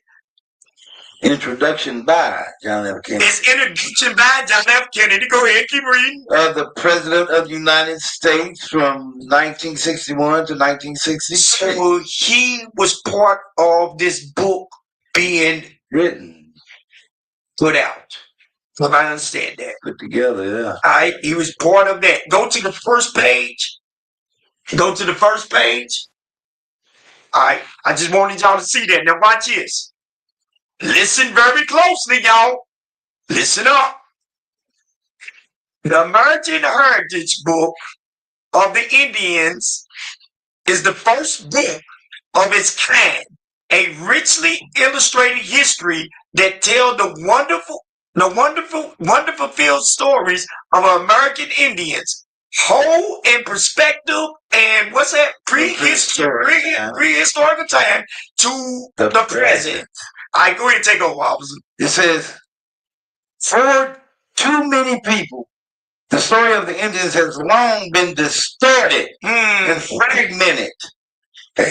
Piles of names and tribes that began in 1492 and ends with the era of television westerns. It's been 1492. The tribes that began in 1492, they was way before the earth. I want y'all to understand. It was here when Christ walked the earth. Yes, sir. Already over for years before Christ walked earth. It ends with the era of television westerns, but for more than...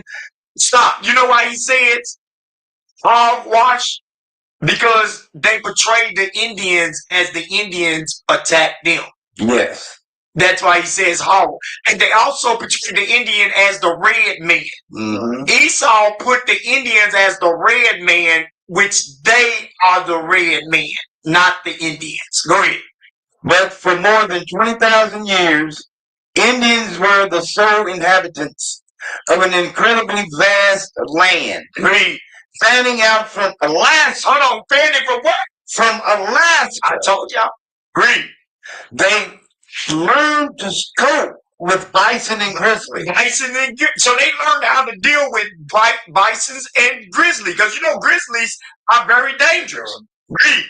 Looked with the first human eye upon the Mississippi, the Ohio, the Niagara, and the Massachusetts coast. So their eyes was the first eyes upon all those things. Read. And you know, the white man will tell you the story like he did it. Damn. Read. The cultures they developed. Just you see that? Cultures. So I told you, remember I said earlier, they made the paths. They cut down the trees. They made paths before the white man even got here to travel through the woods. Read. The cultures they developed were dramatic. Creed. And many of the civilizations they built majestic. Yes. Mighty. Majestic and mighty. Read. Indians have always been a fascinating subject to newer Americans. And there is a large body of literature on them. But strangely, little has been written for the general reader. Read. This is the first book to follow the thread of history, century by century. All Indians as they affected each other, as they affected the white man, and as the white man in turn affected Indians. That's the white man in return. So that's bullshit stuff right there, because the white man affected the Indians. Go ahead, read. Yes. Go ahead. In addition, no previous volume has ever brought together so careful and comprehensive a collection of pictures on the Indians or reproduce them. Hold on, reproduce them. As far as we go on there, go ahead, reproduce them. Hold on, let me go. Let me see where you at. Has always been mentioned by the illusion to follow the thread to effective. Reproduce them. And reproduce them to such fidelity. There are almost 500, more than 100 reproduced in full color. And they are the result of a search that led through hundreds of libraries. Y'all see that? They led through hundreds of libraries to get this book right here, to show you this book right here. All right. So and I got this man at a peddler mall. I bought that book for $16 at a peddler mall, and it got all that truth in her. So what I just want y'all to understand is that when it says these two nations, so just like America, just like the America did with what the UN did by taking the Palestinians and getting moving them out and giving them a little part of the land, so did the Americans do over here to the Indians. The same tactics. You got to remember, it happened to the Indians first. That's how America knew how to share the tactics with the Israelis to get rid of the Palestinians, because they did the same thing to the Indians. Right? Now, Little by little. little by little. Now, from her, give me the Willie Lynch. Give me the Willie Lynch.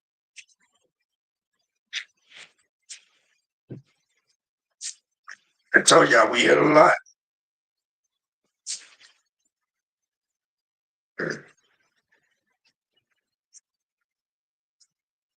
Right? The Willie Lynch letter.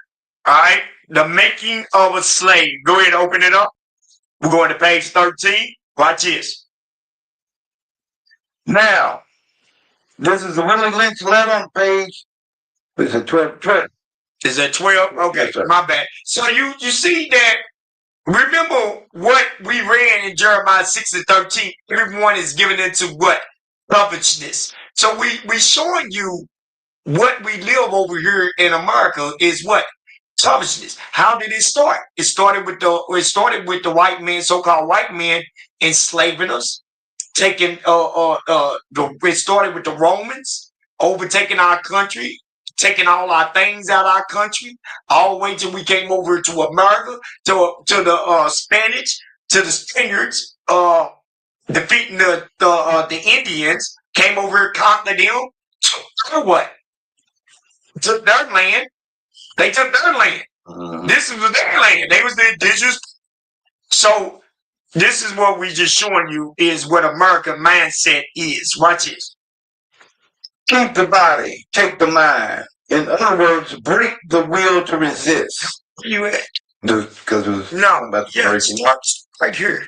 Now the breaking process is the same for both the horse and the nigger, only slightly varying in degree. So he said the breaking process is the same way between a horse and a nigger. He didn't say African American, did he? Uh-oh. The nigger. Read. Only slightly varying in degrees. But as we said before, there's an art in long-range economic planning. You must keep your eye and thoughts on the female and the offspring of the horse and the nigger. A brief discourse in offspring development will shed light on the key to sound economic principles. Pay little attention to the generations of original breaking. So you see that? So just wanted y'all to see what they was talking about right there was it says the breaking process is the same. So and with black people, it's long range economic planning. So the black people being in order. The black people being in agreement with the way the white man want to run things. That's what it means breaking. Break you for saying any damn thing. Like everybody notice when you at your job and that white supervisor walk past and you be in the conversation or a white manager walk past, all of a sudden you stop your conversation. That's what it's talking about. Because you're afraid of him firing you. Back then it was them whooping your butt or killing you. Right now it's you scared of them firing you. Go to the other page. Bring up the other page. Page 15.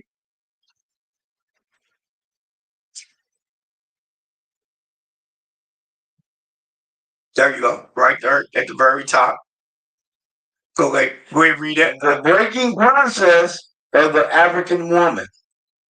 Take the female and run a series of tests on her to see if she will submit to your desires willingly. Test her in every way because she is the most important factor for good economics. The woman is the most important factor into good economics. Good economics. Now watch what he said to do with the black woman. Read. If she show any signs of resistance in submitting completely to your will, do not hesitate to use the bullwhip on her to extract that last bit of bitch out of her. You see that word is bitch. That's why they got it boot out, but it really in the book is bitch. Read. Take care not to kill her. For in doing so, you spoil good You economics. see, he said don't take. So you gotta whoop her butt until she is all the way submissive. Now, the white man tells you he'll come to your house, and nobody's condoning domestic violence, but let's say you and your wife arguing. He'll come to your house trying to lock you up for arguing. But here he is, he beat the living out of her. Literally, he beat the out of her. So she won't argue, but if you argue with her for her doing wrong, you gotta go to what? Yeah, but what? Oh, that's domestic. Right. When in complete submission, she would train her offsprings in the early years to submit to labor when they become of age. That's all I want. No. I want to read a little bit more. Come on, watch it. Understanding. Understanding is the best thing. Therefore, she will go deeper into this area of the subject matter concerning what we have produced here in this breaking process of the female nigga. Read. We have reserved the relationship. In her natural, uncivilized state, she would have a strong dependency on the uncivilized nigga male. And she would have a limited protective tendency towards her independent male offspring and would raise male offspring to be dependent like her. So the whole key of them breaking the black woman is to make sure that she doesn't what? Depend on the man. Because if you whoop her ass in front of that man, excuse my language, and he can't do nothing to save her, she know that she can't depend on you. That's why y'all women today, y'all better get your heads right. Yeah, we're still in our captivity. But when we come back, we're going to come back and save our people. The Lord going to come back. He going to save our people, and we're going to be with him. Thus says him. It ain't no more weak saint no more. We're going to be strong. I don't want that. All right, take it off. All right. So now, Jeremiah 6:14. Come on. The book of Jeremiah chapter 6, verse 14. They have healed also the hurt of the daughters of my people. So God said they also healed the hurt, the daughters of my people, read. Slightly, saying peace, peace, when there is no peace. You see, there's no peace. There's no peace. There's no peace with these people. Because they already made plans on how they're going to do us. So when you look at white folks today, they know that you defeated. That's why they can play with your job. That's why they can vex you. They can ignore you because they know what you gonna do. That's what they say to you. What you gonna do? Because they know they got the upper what? Upper hand. They got the upper hand. Read it again. It says, Jeremiah 6, verse 14. That's what I wanted everybody to stay and watch right here. Bring up that next video. Come on, read. They have healed also the hurt of the daughter of my people slightly, saying peace, peace, when there is no peace. Now watch this. There is no peace here in America. I'm gonna show you why. So when y'all think I'm talking about white folks in a negative way, I'm gonna give you an educated black woman that was a HR that is on the same level of education as they are. Let's see what she says. Listen up very closely.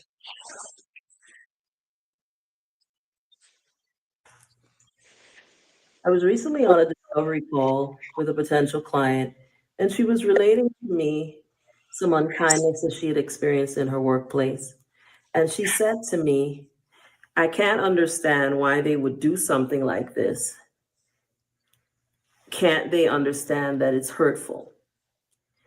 And what I had to explain to her is the biggest mistake that many of us make as Black people, especially as Black women in the workplace, is that we expect them to have empathy. And I have explained over and over the reality. And I had to explain to her the reality that we cannot measure them by the same yardstick that we would measure ourselves and each other, right? Because they don't have empathy. They don't have natural empathy. What many white people, and I believe white people as a group, and some people could take offense, but it is what it is, have learned how to do is to cosplay kindness, right? They have been taught to pretend to be nice. The cherry, good morning, and how was your weekend? And then they stop even listening when you start actually telling them how your weekend was, because they don't really care to know how your weekend was. They just say it because they think it's polite to say it, right? But what would really matter is to ask someone how their weekend was and to actually care and want to know how it was, right? But that requires a certain. All right. We on? All right. Y'all see what she said? They don't have empathy, meaning they don't care. And just They don't care. and then you feel good. So where do the Bible says that at? Make me little. I mean, make that little and make me bigger. Give me Becca, Officer 2 and verse 4. Yep. Give me Habakkuk chapter 2, verse 4. That's good right there. In the book of Habakkuk, chapter 2 and verse 4. Uh-huh. Behold, his which is lifted up is not upright in it. The Lord is letting you know this man, talking about Esau, talking about the skull white man, his soul is what? His soul which is lifted up Which is lifted up. is not upright in him. His that is lifted up is not right in him. Come on. But the just live by his faith. But watch this. Yea, also, because he transgresses thy word. Because he transgresses by lies.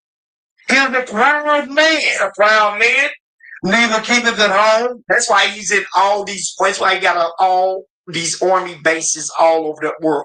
Because he never stays at home. He's always in somebody else's business. Really.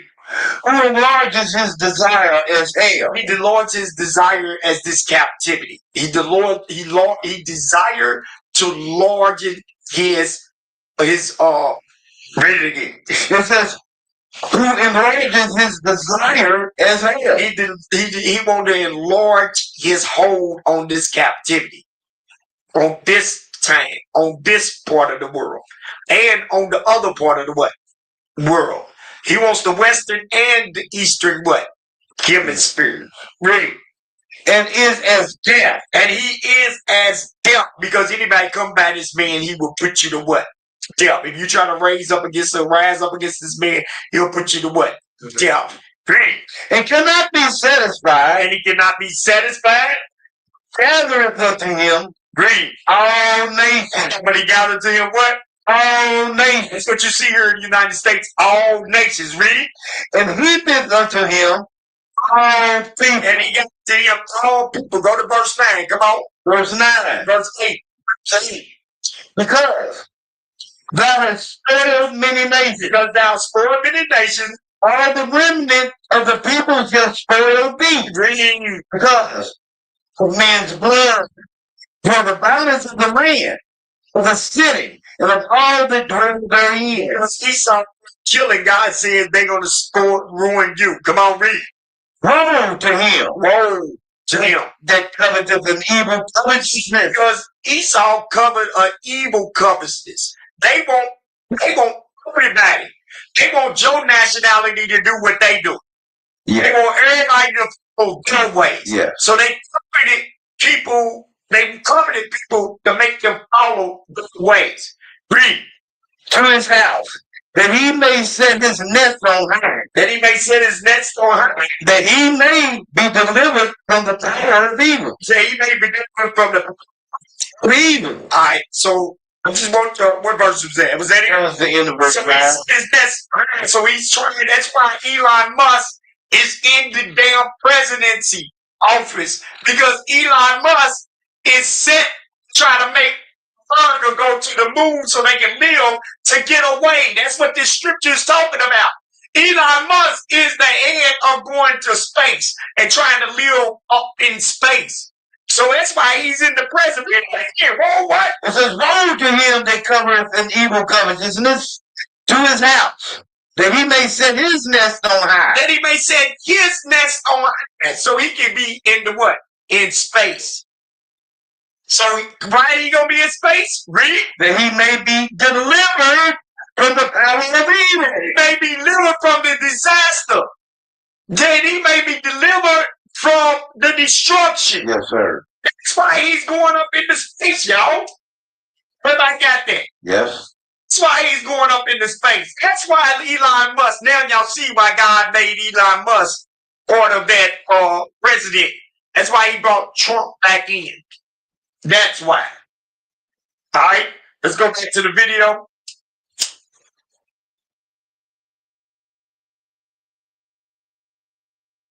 level of humanity that most of them don't possess. Not saying all, but a majority, right? As a group, they don't have empathy. It's been bred out of them. I really believe it is something that has literally been bred out of them, because how could you inflict the kind of harm over the centuries and hundreds of years that this specific group of people, right, who left Europe and went all over the world, inflicted, not just in the Americas, but in Africa, in Asia, in every place they ever landed. They engaged in behavior that caused harm, significant, deep, and lasting harm to the people that they found there, the people who welcomed them, the people who helped them to survive where they were, the people who gave them things, the people they called savages. You're looking for them to have something that they inherently do not have, which is empathy. And sympathy and empathy are not the same thing. Empathy requires being able to put yourself into somebody else's shoes and to feel and care about what happens to them, even if it never happens to you. And as you can see, even now, as people are being fired and losing their jobs, about to lose their medical care and all these things, people only care. A certain group of people only seem to care. Even in the videos they're making on YouTube and TikTok, they only really care when it affects them or somebody that they care about. Same thing we saw in 2020 with COVID. This is how they were able to not hold this person responsible and allow them back into the White House, despite over 1 million people dying due to that person's incompetence, right? Because they don't have empathy and they only care about something if it happens to them. So what do I mean when I say that the empathy has been bred right out of them? I'll give you an example from very current news. Quite recently, there's a video going around of a white woman, a doctor, being dragged out of a town hall meeting in Idaho. And ordinarily, I wouldn't pay any attention to that right now because honestly, that's really not any of our business. However, I think there's something to be learned from that incident. The purpose of a town hall meeting is literally for citizens to talk to their local representatives and or state or federal representatives and share their concerns, which is what this person was doing. And she was talking about the fact that the lack of medical care was harming women when she was forcefully removed from the meeting because whomever she was speaking to didn't like what she was saying. Now, it was a room full of people filled with men and women, all white people, as far as I can tell. This is a white woman. White people love to talk about how important it is to protect white women. White men love to believe that that is their primary responsibility. Just watch American movies and you see what I'm saying. But not a single person raised a finger to do anything. Nobody tried to intervene physically. Nobody really said much to intervene verbally. They all watched this woman be manhandled and zip-tied and dragged out. Now, after the fact, people want to, express indignation and concern. The structure motorized pergola system is reinvented.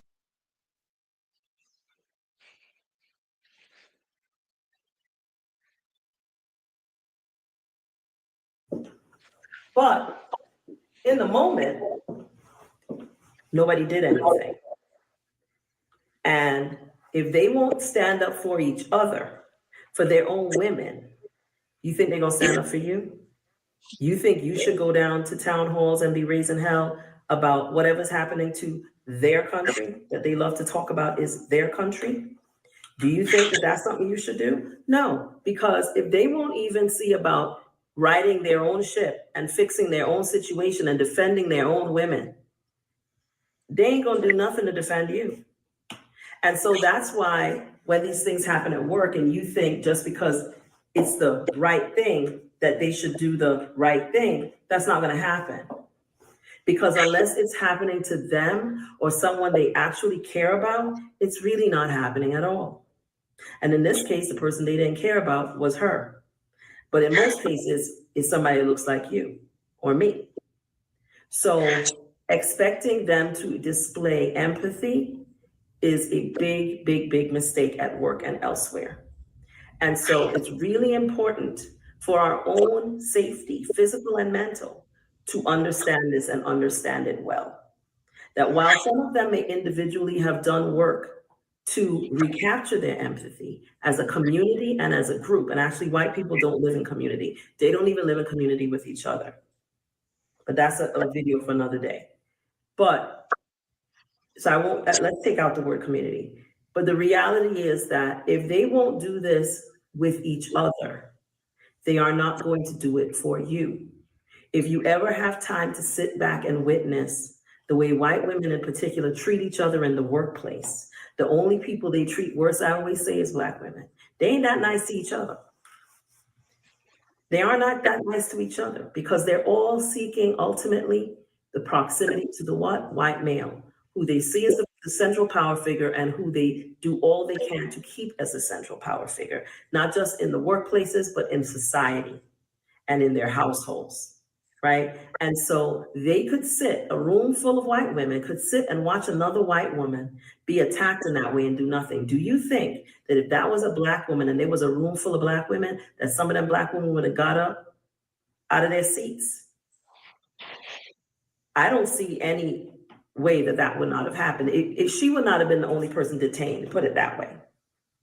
But I wasn't surprised at all that they did not act in any way that displayed any kind of concern or empathy for that woman who looked like many of them in the room. So I think it's very important for those of us who are in these work environments, especially now, to understand they are bereft of empathy. They know how to cosplay kindness, right? But they don't have empathy. They say things because they think they're supposed to say it, and they like order above all things. They don't care about justice. They don't care about doing the right thing as much as they care about order. And so, and being polite, right? And so they will pretend to care about your day. They'll pretend to care about you because they want to get information about you that they may be able to use later, which is why I say, keep your mouth shut and be quiet at work. Don't tell them nothing about you, your personal life. Keep your mouth shut. Be the quiet employee, even if it makes them uncomfortable. Keep your business to yourself, especially now. However, they're not interested in you because they care about you as a person. They're interested in you because they want to figure out how to keep you under control, especially when you look like us, okay? Stop looking for empathy in your workplace, especially from your white coworkers and your white managers and your white leadership. They don't have empathy. Almost anytime they do something, it's not because it's right, it's because it's right for the bottom line, or it serves an interest they already have. They will pretend that they're doing it because it's the right thing. But when you see how all of these people are falling down to kiss the ring and bend the knee, it tells you that it was never about doing the right thing in the first place. There's no empathy at work. Stop looking for it there. Bye.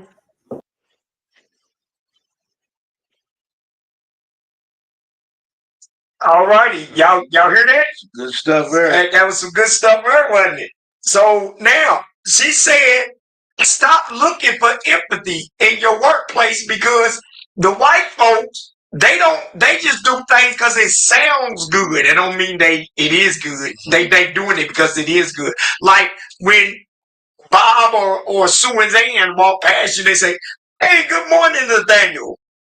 They're not saying it because they really give a hell if you're having a good morning. Right. It's just the right thing to say. So white folks do things just because it's the right thing, not because it's genuine. Not because they're doing it from the bottom of their heart. A lot of y'all don't see, a lot of y'all confused on that, ain't you? Now that woman she been wearing white folks out. She works with these people. Works, meaning we work with them, but she speaks their language. She's telling you. All right? Woo! That was some good stuff right there. Man. Like, give me Jeremiah 6:15. So we almost done. We almost out of here. Jeremy, let's hurry up. Jeremiah 6:15. Come on. The book of Jeremiah, chapter 6 and verse 15. Uh-huh. Where Were they ashamed when they had committed abominations? So the Bible says, were they ashamed when they have committed abominations? Read. Nay. What? Nay. So we weren't ashamed when we committed abominations. Read. Come on. They were not at all ashamed. They was not all ashamed. Come on, read. And neither could they blush. Neither could they blush. Read. Therefore they shall fall among them that fall. So God said we're going to do what? Therefore they shall fall among them that fall. So we're going to fall among them that's going to fall. That's what God is telling you. So we're going to fall among them that's going to fall. Meaning when destruction come to these people, it's going to come to them what? It's going to come to us what? Also, Obadiah 1:1. Come on, also. Obadiah 1:1. We almost at her. Did you get that what I said you? All right. Obadiah 1:1.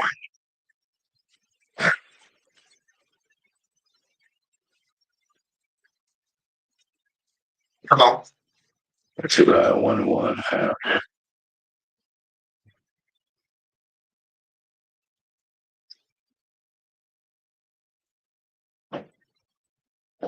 Obadiah. Famous.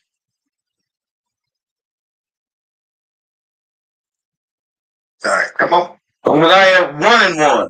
The vision of Obadiah. Thus saith the Lord God concerning Edom. We have heard a rumor. Praise the Lord. That's all I want. So it's concerning who? Concerning Edom. Edom. Jump to verse 4. Verse 4. Though thou exalt thyself as the eagle, So as though thou exalt thyself as an eagle, and though thou set thy nest among the stars, and though thou set thy nest among the stars. I wish MT was in the spirit. Though thou exalt thyself as the eagle, and though thou set thy nest amongst the stars. Go ahead. Then, will I bring thee down, saith the Lord. so you see what God said. So Elon Musk is in that thing because his vision is to go up into what? Space. So he can think he can escape what? Destruct. So you telling me that they don't believe in the Bible? Yeah, they believe in the Bible. They believe exactly what that damn going back was saying. They believe it. Go ahead. Verse 9. If these came to thee, if robbers by night, how art thou cut off? Read. Would they not have stolen till they had enough? But they have not stolen till they had enough. Go ahead.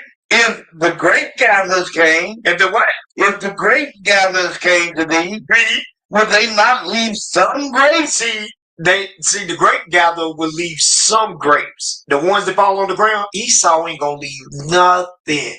He's gonna leave you empty all the way. Give me Job chapter 11, verse 20. Job chapter 11. Esau said, I'm gonna leave you all the way empty. Watch this. Job 11:20. Watch this. Remember what it says. When they fall, we fall, right? Watch this. Job chapter 11, verse 20.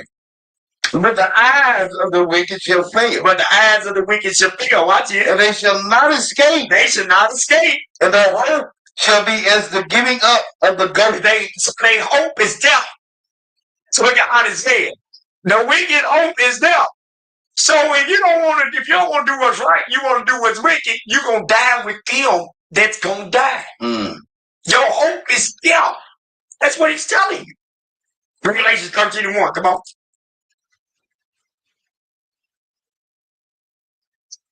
Revelations chapter 13, verse 1. Read.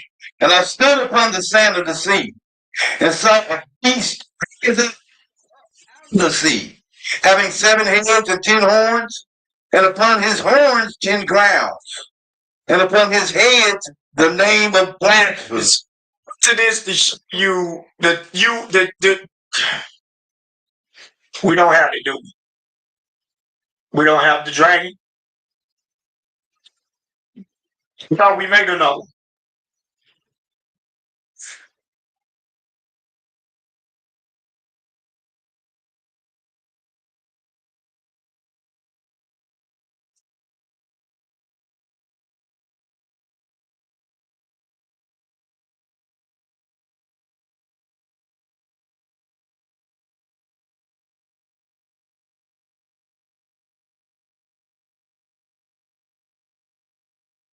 Here, come on. Revelation 13:1. And I stood upon the sand of the sea, and I saw a beast rise up out of the sea, having 7 heads. So the 7 heads represent 7 nations. 7 different nations, but of the same what? Race. Same race. Same race. Read. And 10 horns. And the 10 horns is different nations that's going to be joined unto this 7 nations at the end. Read. And upon his horns, Upon his horns 10 crowns. was 10 crowns. Read.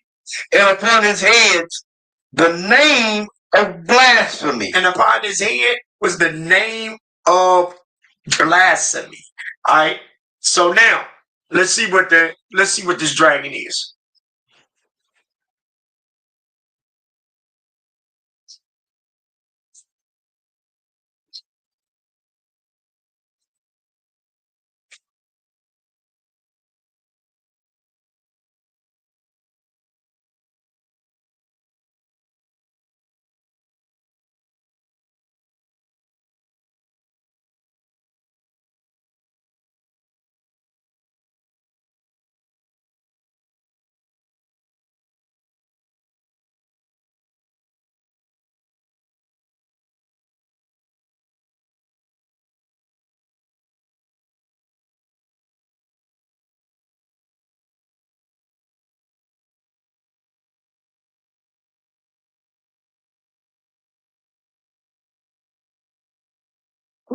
Can we get it up?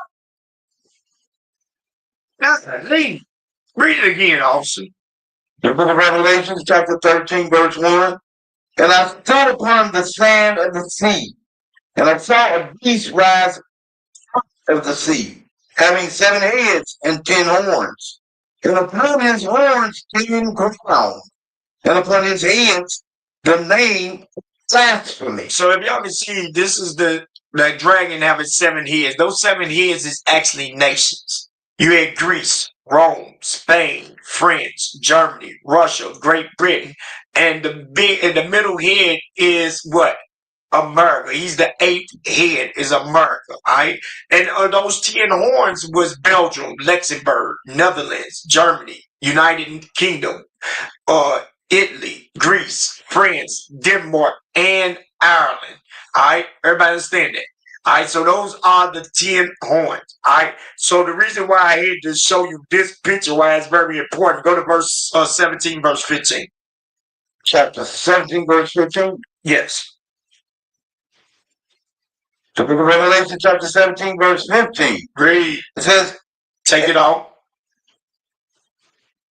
And he saith unto me, the waters which thou sawest, where the horse sitteth, are peoples, and multitudes and nations and tongues. And multitudes of nations and tongues. And the 10 horns, Y'all see that? And the 10 horns, what? which thou sawest, Read. on the beast, these shall hate her. So the 10 horns, those nations that was on the side, including, hold on.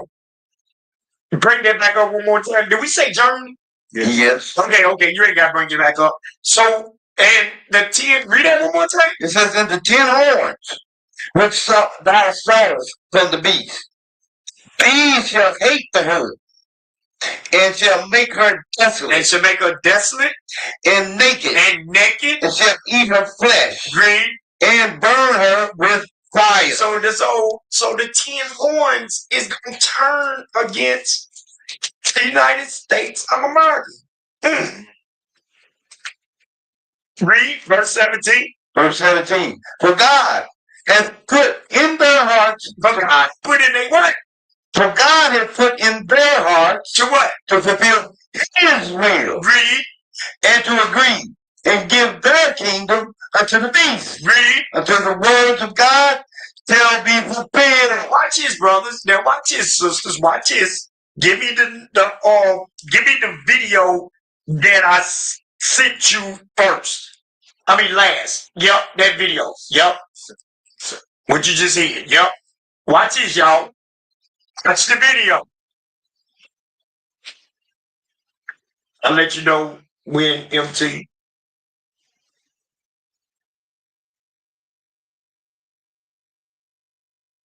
Feel now. But you feel it in the future. God You don't- bless. you don't know that. God bless. You don't God know bless. You Don't- will not you have gotta- a war. Don't tell us what we're going to feel. We're trying to solve a problem. Don't tell us what we're going to feel. I'm not telling you. Because I'm you're in no answering on this position to question. dictate that. That's exactly Remember what this. I'm not You're in no position to dictate what we're going to feel. You We're will, going to feel you very will good. feel influence. We're going to feel very I'm good and telling very you, strong. You will feel influence. You're right now not in a very good position. You've allowed From the yourself very- to be in a from very the very bad position, beginning and of he the happens war. to be right about From the it. very beginning of the war. You're not in a good position. I You don't was- have the cards right now. With us, you start I'm having not playing cards. cards. Right now, you I'm don't. very You're playing serious, cards. Mr. President. You're I'm playing very cards. serious. You're I'm gambling the with the president lives in of war. millions of people. You think- You're gambling with World War III. What do you You're think about- gambling with what do you World think about- War III. And Yeah. what you're doing is very disrespectful to the country, this country. I'm That's with back all to you. respect to your Far country. more than a lot of people said I'm very they respect. should have. Have you said thank you once this A lot entire of meeting? times. No, in this Even entire meeting, today. when you said thank Even you, today. you went to Pennsylvania and campaigned for the opposition in October. Offer some words of appreciation for the United States what of are you America speaking about? and the president who's trying to save your country. Please, you think that if you will speak very loudly about the war, you He's can. not speaking loudly. He's not Yeah. speaking loudly. Your country's Can I- in big can I- trouble. Can I Wait a answer? minute. No, Can you've I done a lot answer? of talking. Your country is in big trouble. I know. You're not I winning. know. You're not winning this. I, You have a damn We- good chance of we are coming out staying, okay because of Mr. us. President, we are staying in our country, staying strong from the very beginning of the war. We've been alone, and we are thankful. I said thanks You haven't in been this alone. cabinet. You and haven't not been only alone. in this We cabinet. gave you, through I this said stupid thank- president, $350 billion. You We voted gave for you your president. military equipment, You and you voted men for are your brave, president. but they had to use our military. What about you? If you didn't have You our invited military me- equipment, You invited if me you to didn't speak have our military equipment, this war would have been over in 2 weeks. in 3 okay? days. I heard it from Putin. In 3 I- days. This is something Maybe new. less. In 2 weeks. Cut it. Cut it.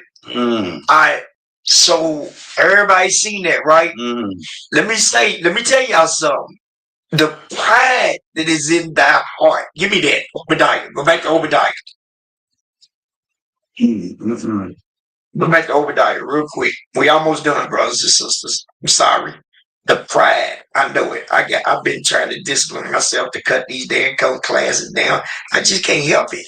The pride, they just, I'm man, give me that. The pride of thy heart. Obadiah, verse 3. The pride of this heart have deceived thee. See, you notice he's saying that it's the United States that is allowing them to still be afloat. Believing in the war because you're using our stuff. But see, he don't understand. But he act like he don't understand. It's a God. That's why the war ain't escalated to the way it's. I ain't nobody lost yet. The Lord is holding back Russia for destroying Ukraine altogether because God needed something to happen. What did he need to happen, brothers? Now I'm gonna show y'all what he needed to happen. Now, watch this. Read. Let's try to hard. Finish our verse 3 up. The pride of thine heart hath deceived thee. Thou that dwellest in the cliffs of the rock, whose habitation is high, but saith in his heart, who shall bring me down to the ground? Saying you think the United States is that he's saying that like United States is the schismism. But watch this. Give me that article, please, MT. Watch this.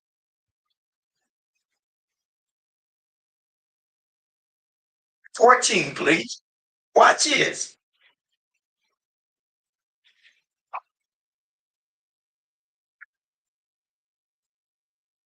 Crossroads in history. Listen up. A crossroads in history.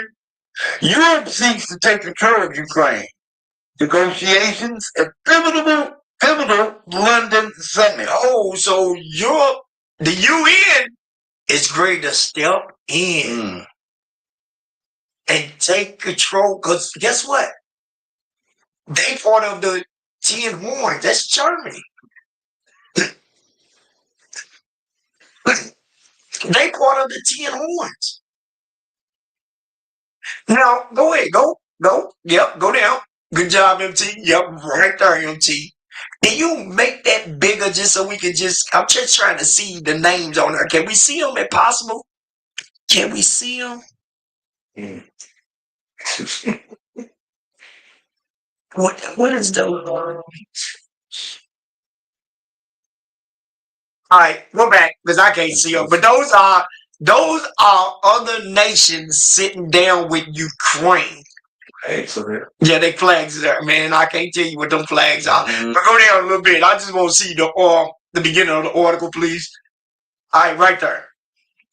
Starmer told Europe's leaders they must all step up to help achieve and enforce peace.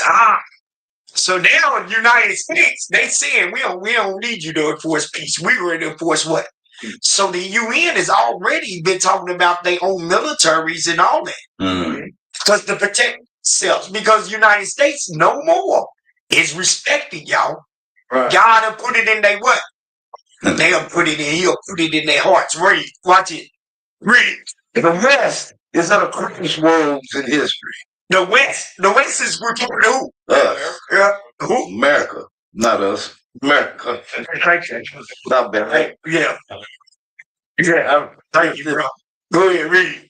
The West is at a crossroads in history.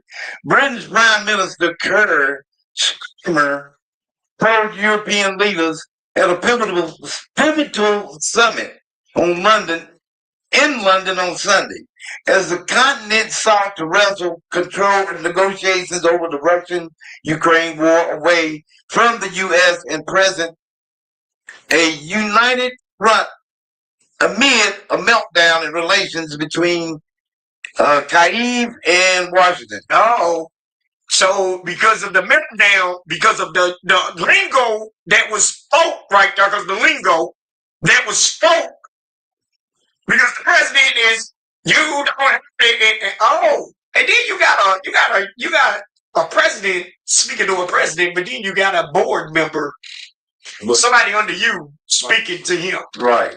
Was he the vice president? Vice president. Right, vice president. Shut your mouth. Free.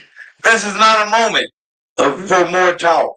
It's time to act. Starmer said after a monumental day of diplomacy in London, which saw leaders on the continent attempt to forge a path towards a ceasefire in Ukraine. The urgency of the summit in London's ornate Lancaster House was heightened after the U.S. President Donald Trump chastised Zelensky in the Oval Office. Y'all see that? Calling the West and I'm appalled to that right there. Y'all heard this language? Y'all heard this? Yep. Appalling the West and like Moscow in the process. Zelensky and an ensemble of European leaders were in attendance at a moment of intense anxiety in the conflict. Oh, man. I'm going to tell y'all, it's on. Now, watch this. Hold on real quick. Let me see, do I want some more of that? Read Revelation 17 again for me. Revelation 17, please. And verse 16. Watch this. Book of Revelation. While I look at this, go ahead. Chapter 17, verse 16. And the 10 horns, which thou sawest up upon the beast, these shall hate the whore. Stop. It's already started, y'all. So if y'all wanna keep on playing with God and y'all wanna congregate, y'all wanna keep these laws, y'all wanna be fornicators, drug dealers, drug smokers, y'all wanna go against God, I'm gonna tell you, the end is here. He said what? And the 10 horns which thou sawest upon the beast, these shall hate the whore. Can we bring the 10 horns up one more time? MT, please. Thank you, MT, for doing such a great job.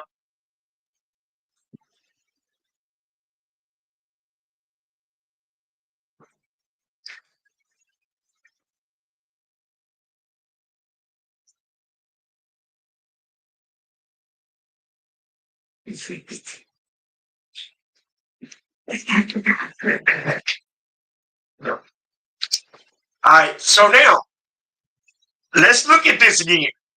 We got Belgium, Luxembourg, the Netherlands, Germany, United Kingdom, which is Great Britain, Italy, Greece, France, Denmark, and Ireland. Everybody see that, right? All right, now watch this. All right. Come on now. Come on. Read what you got. Go back to the thing. Yep, go back to the article. I'm sorry. I got you everywhere. Go back to the article for me.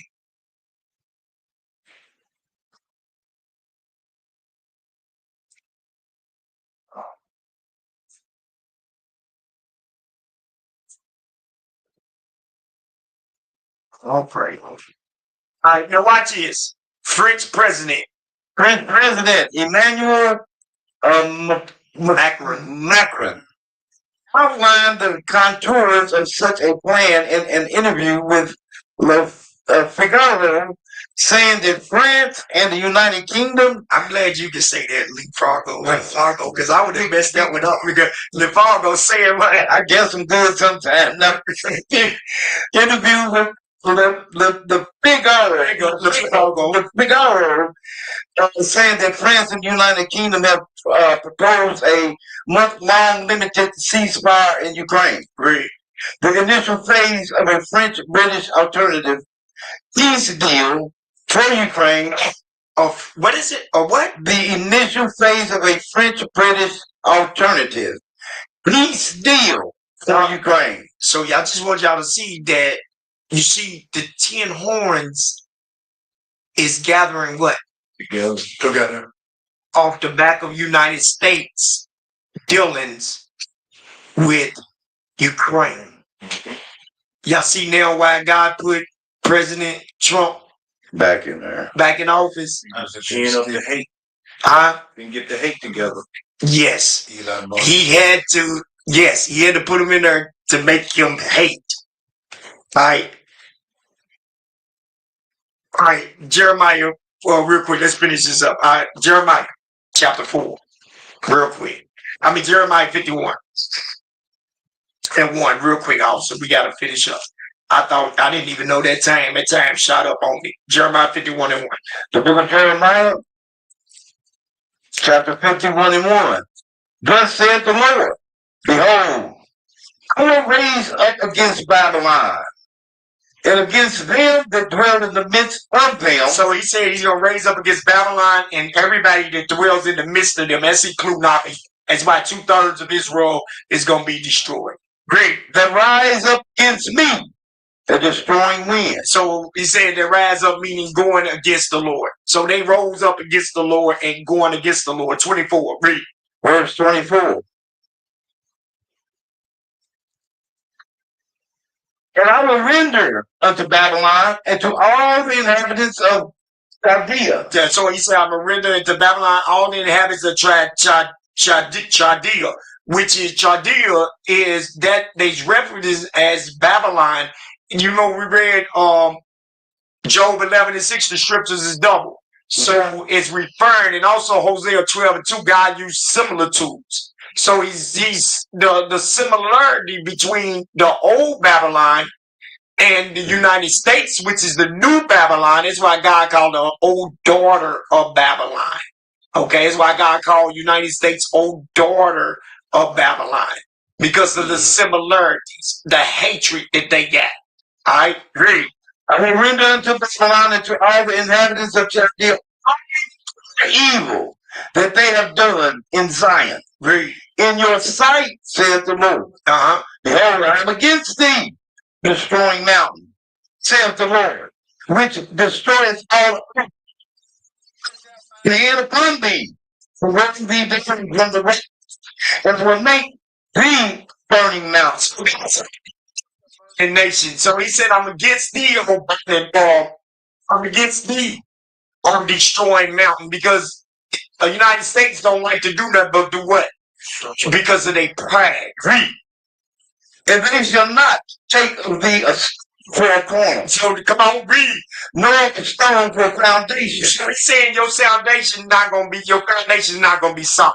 Read. The ground shall be desolate forever, saith the Lord. So he's saying you're gonna be desolate forever. Come on, read. Set ye up a standard in the land. Blow the trumpet among the nations. You know what he's saying? He says, set ye up a standard in the land and blow ye the trumpet. Talking about the Bible. The Bible is the standard.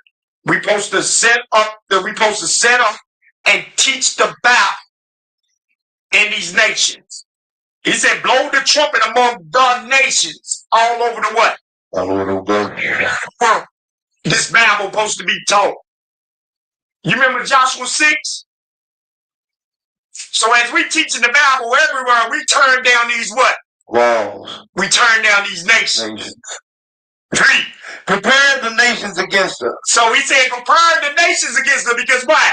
We teaching the word of God. So as we teaching the word of God, the prophecies are being what? Fulfilled. Because what we teaching, guys. Read. Call together against her the kingdoms of Ararat. And they call against her the kingdoms of Ararat, which is Turkey. Read. Menai. And Menai. Come on, And Ashkenaz. And Ashkenaz, come on, which is Germany, come on. Appoint a captain over her. Cause the horses to come up. Read. Against the rough caterpillar. Read. Prepare against her the nations with the kings of the Medes. The Medes and the Iranians. The Medes and the Iranians. Read. The captains thereof. The governors thereof. And all the rulers thereof. Read. And all the lands of his dominion. The lands of what? And the land of his dominion. So you see, God said bring against all these people. God said bring against the United States of America's Babylon. All these nations. So you're going to have the 10 horns. And then also you're going to have other nations. You got to realize the Arabs, all those nations hate the United States of what? Of America. So when they start shooting missiles at America, so is everybody what? Everybody else. So with that, we are TTIC. I hope y'all brothers gleaned something out of today's class. Class, yeah. All right, with that, we'll say shalom.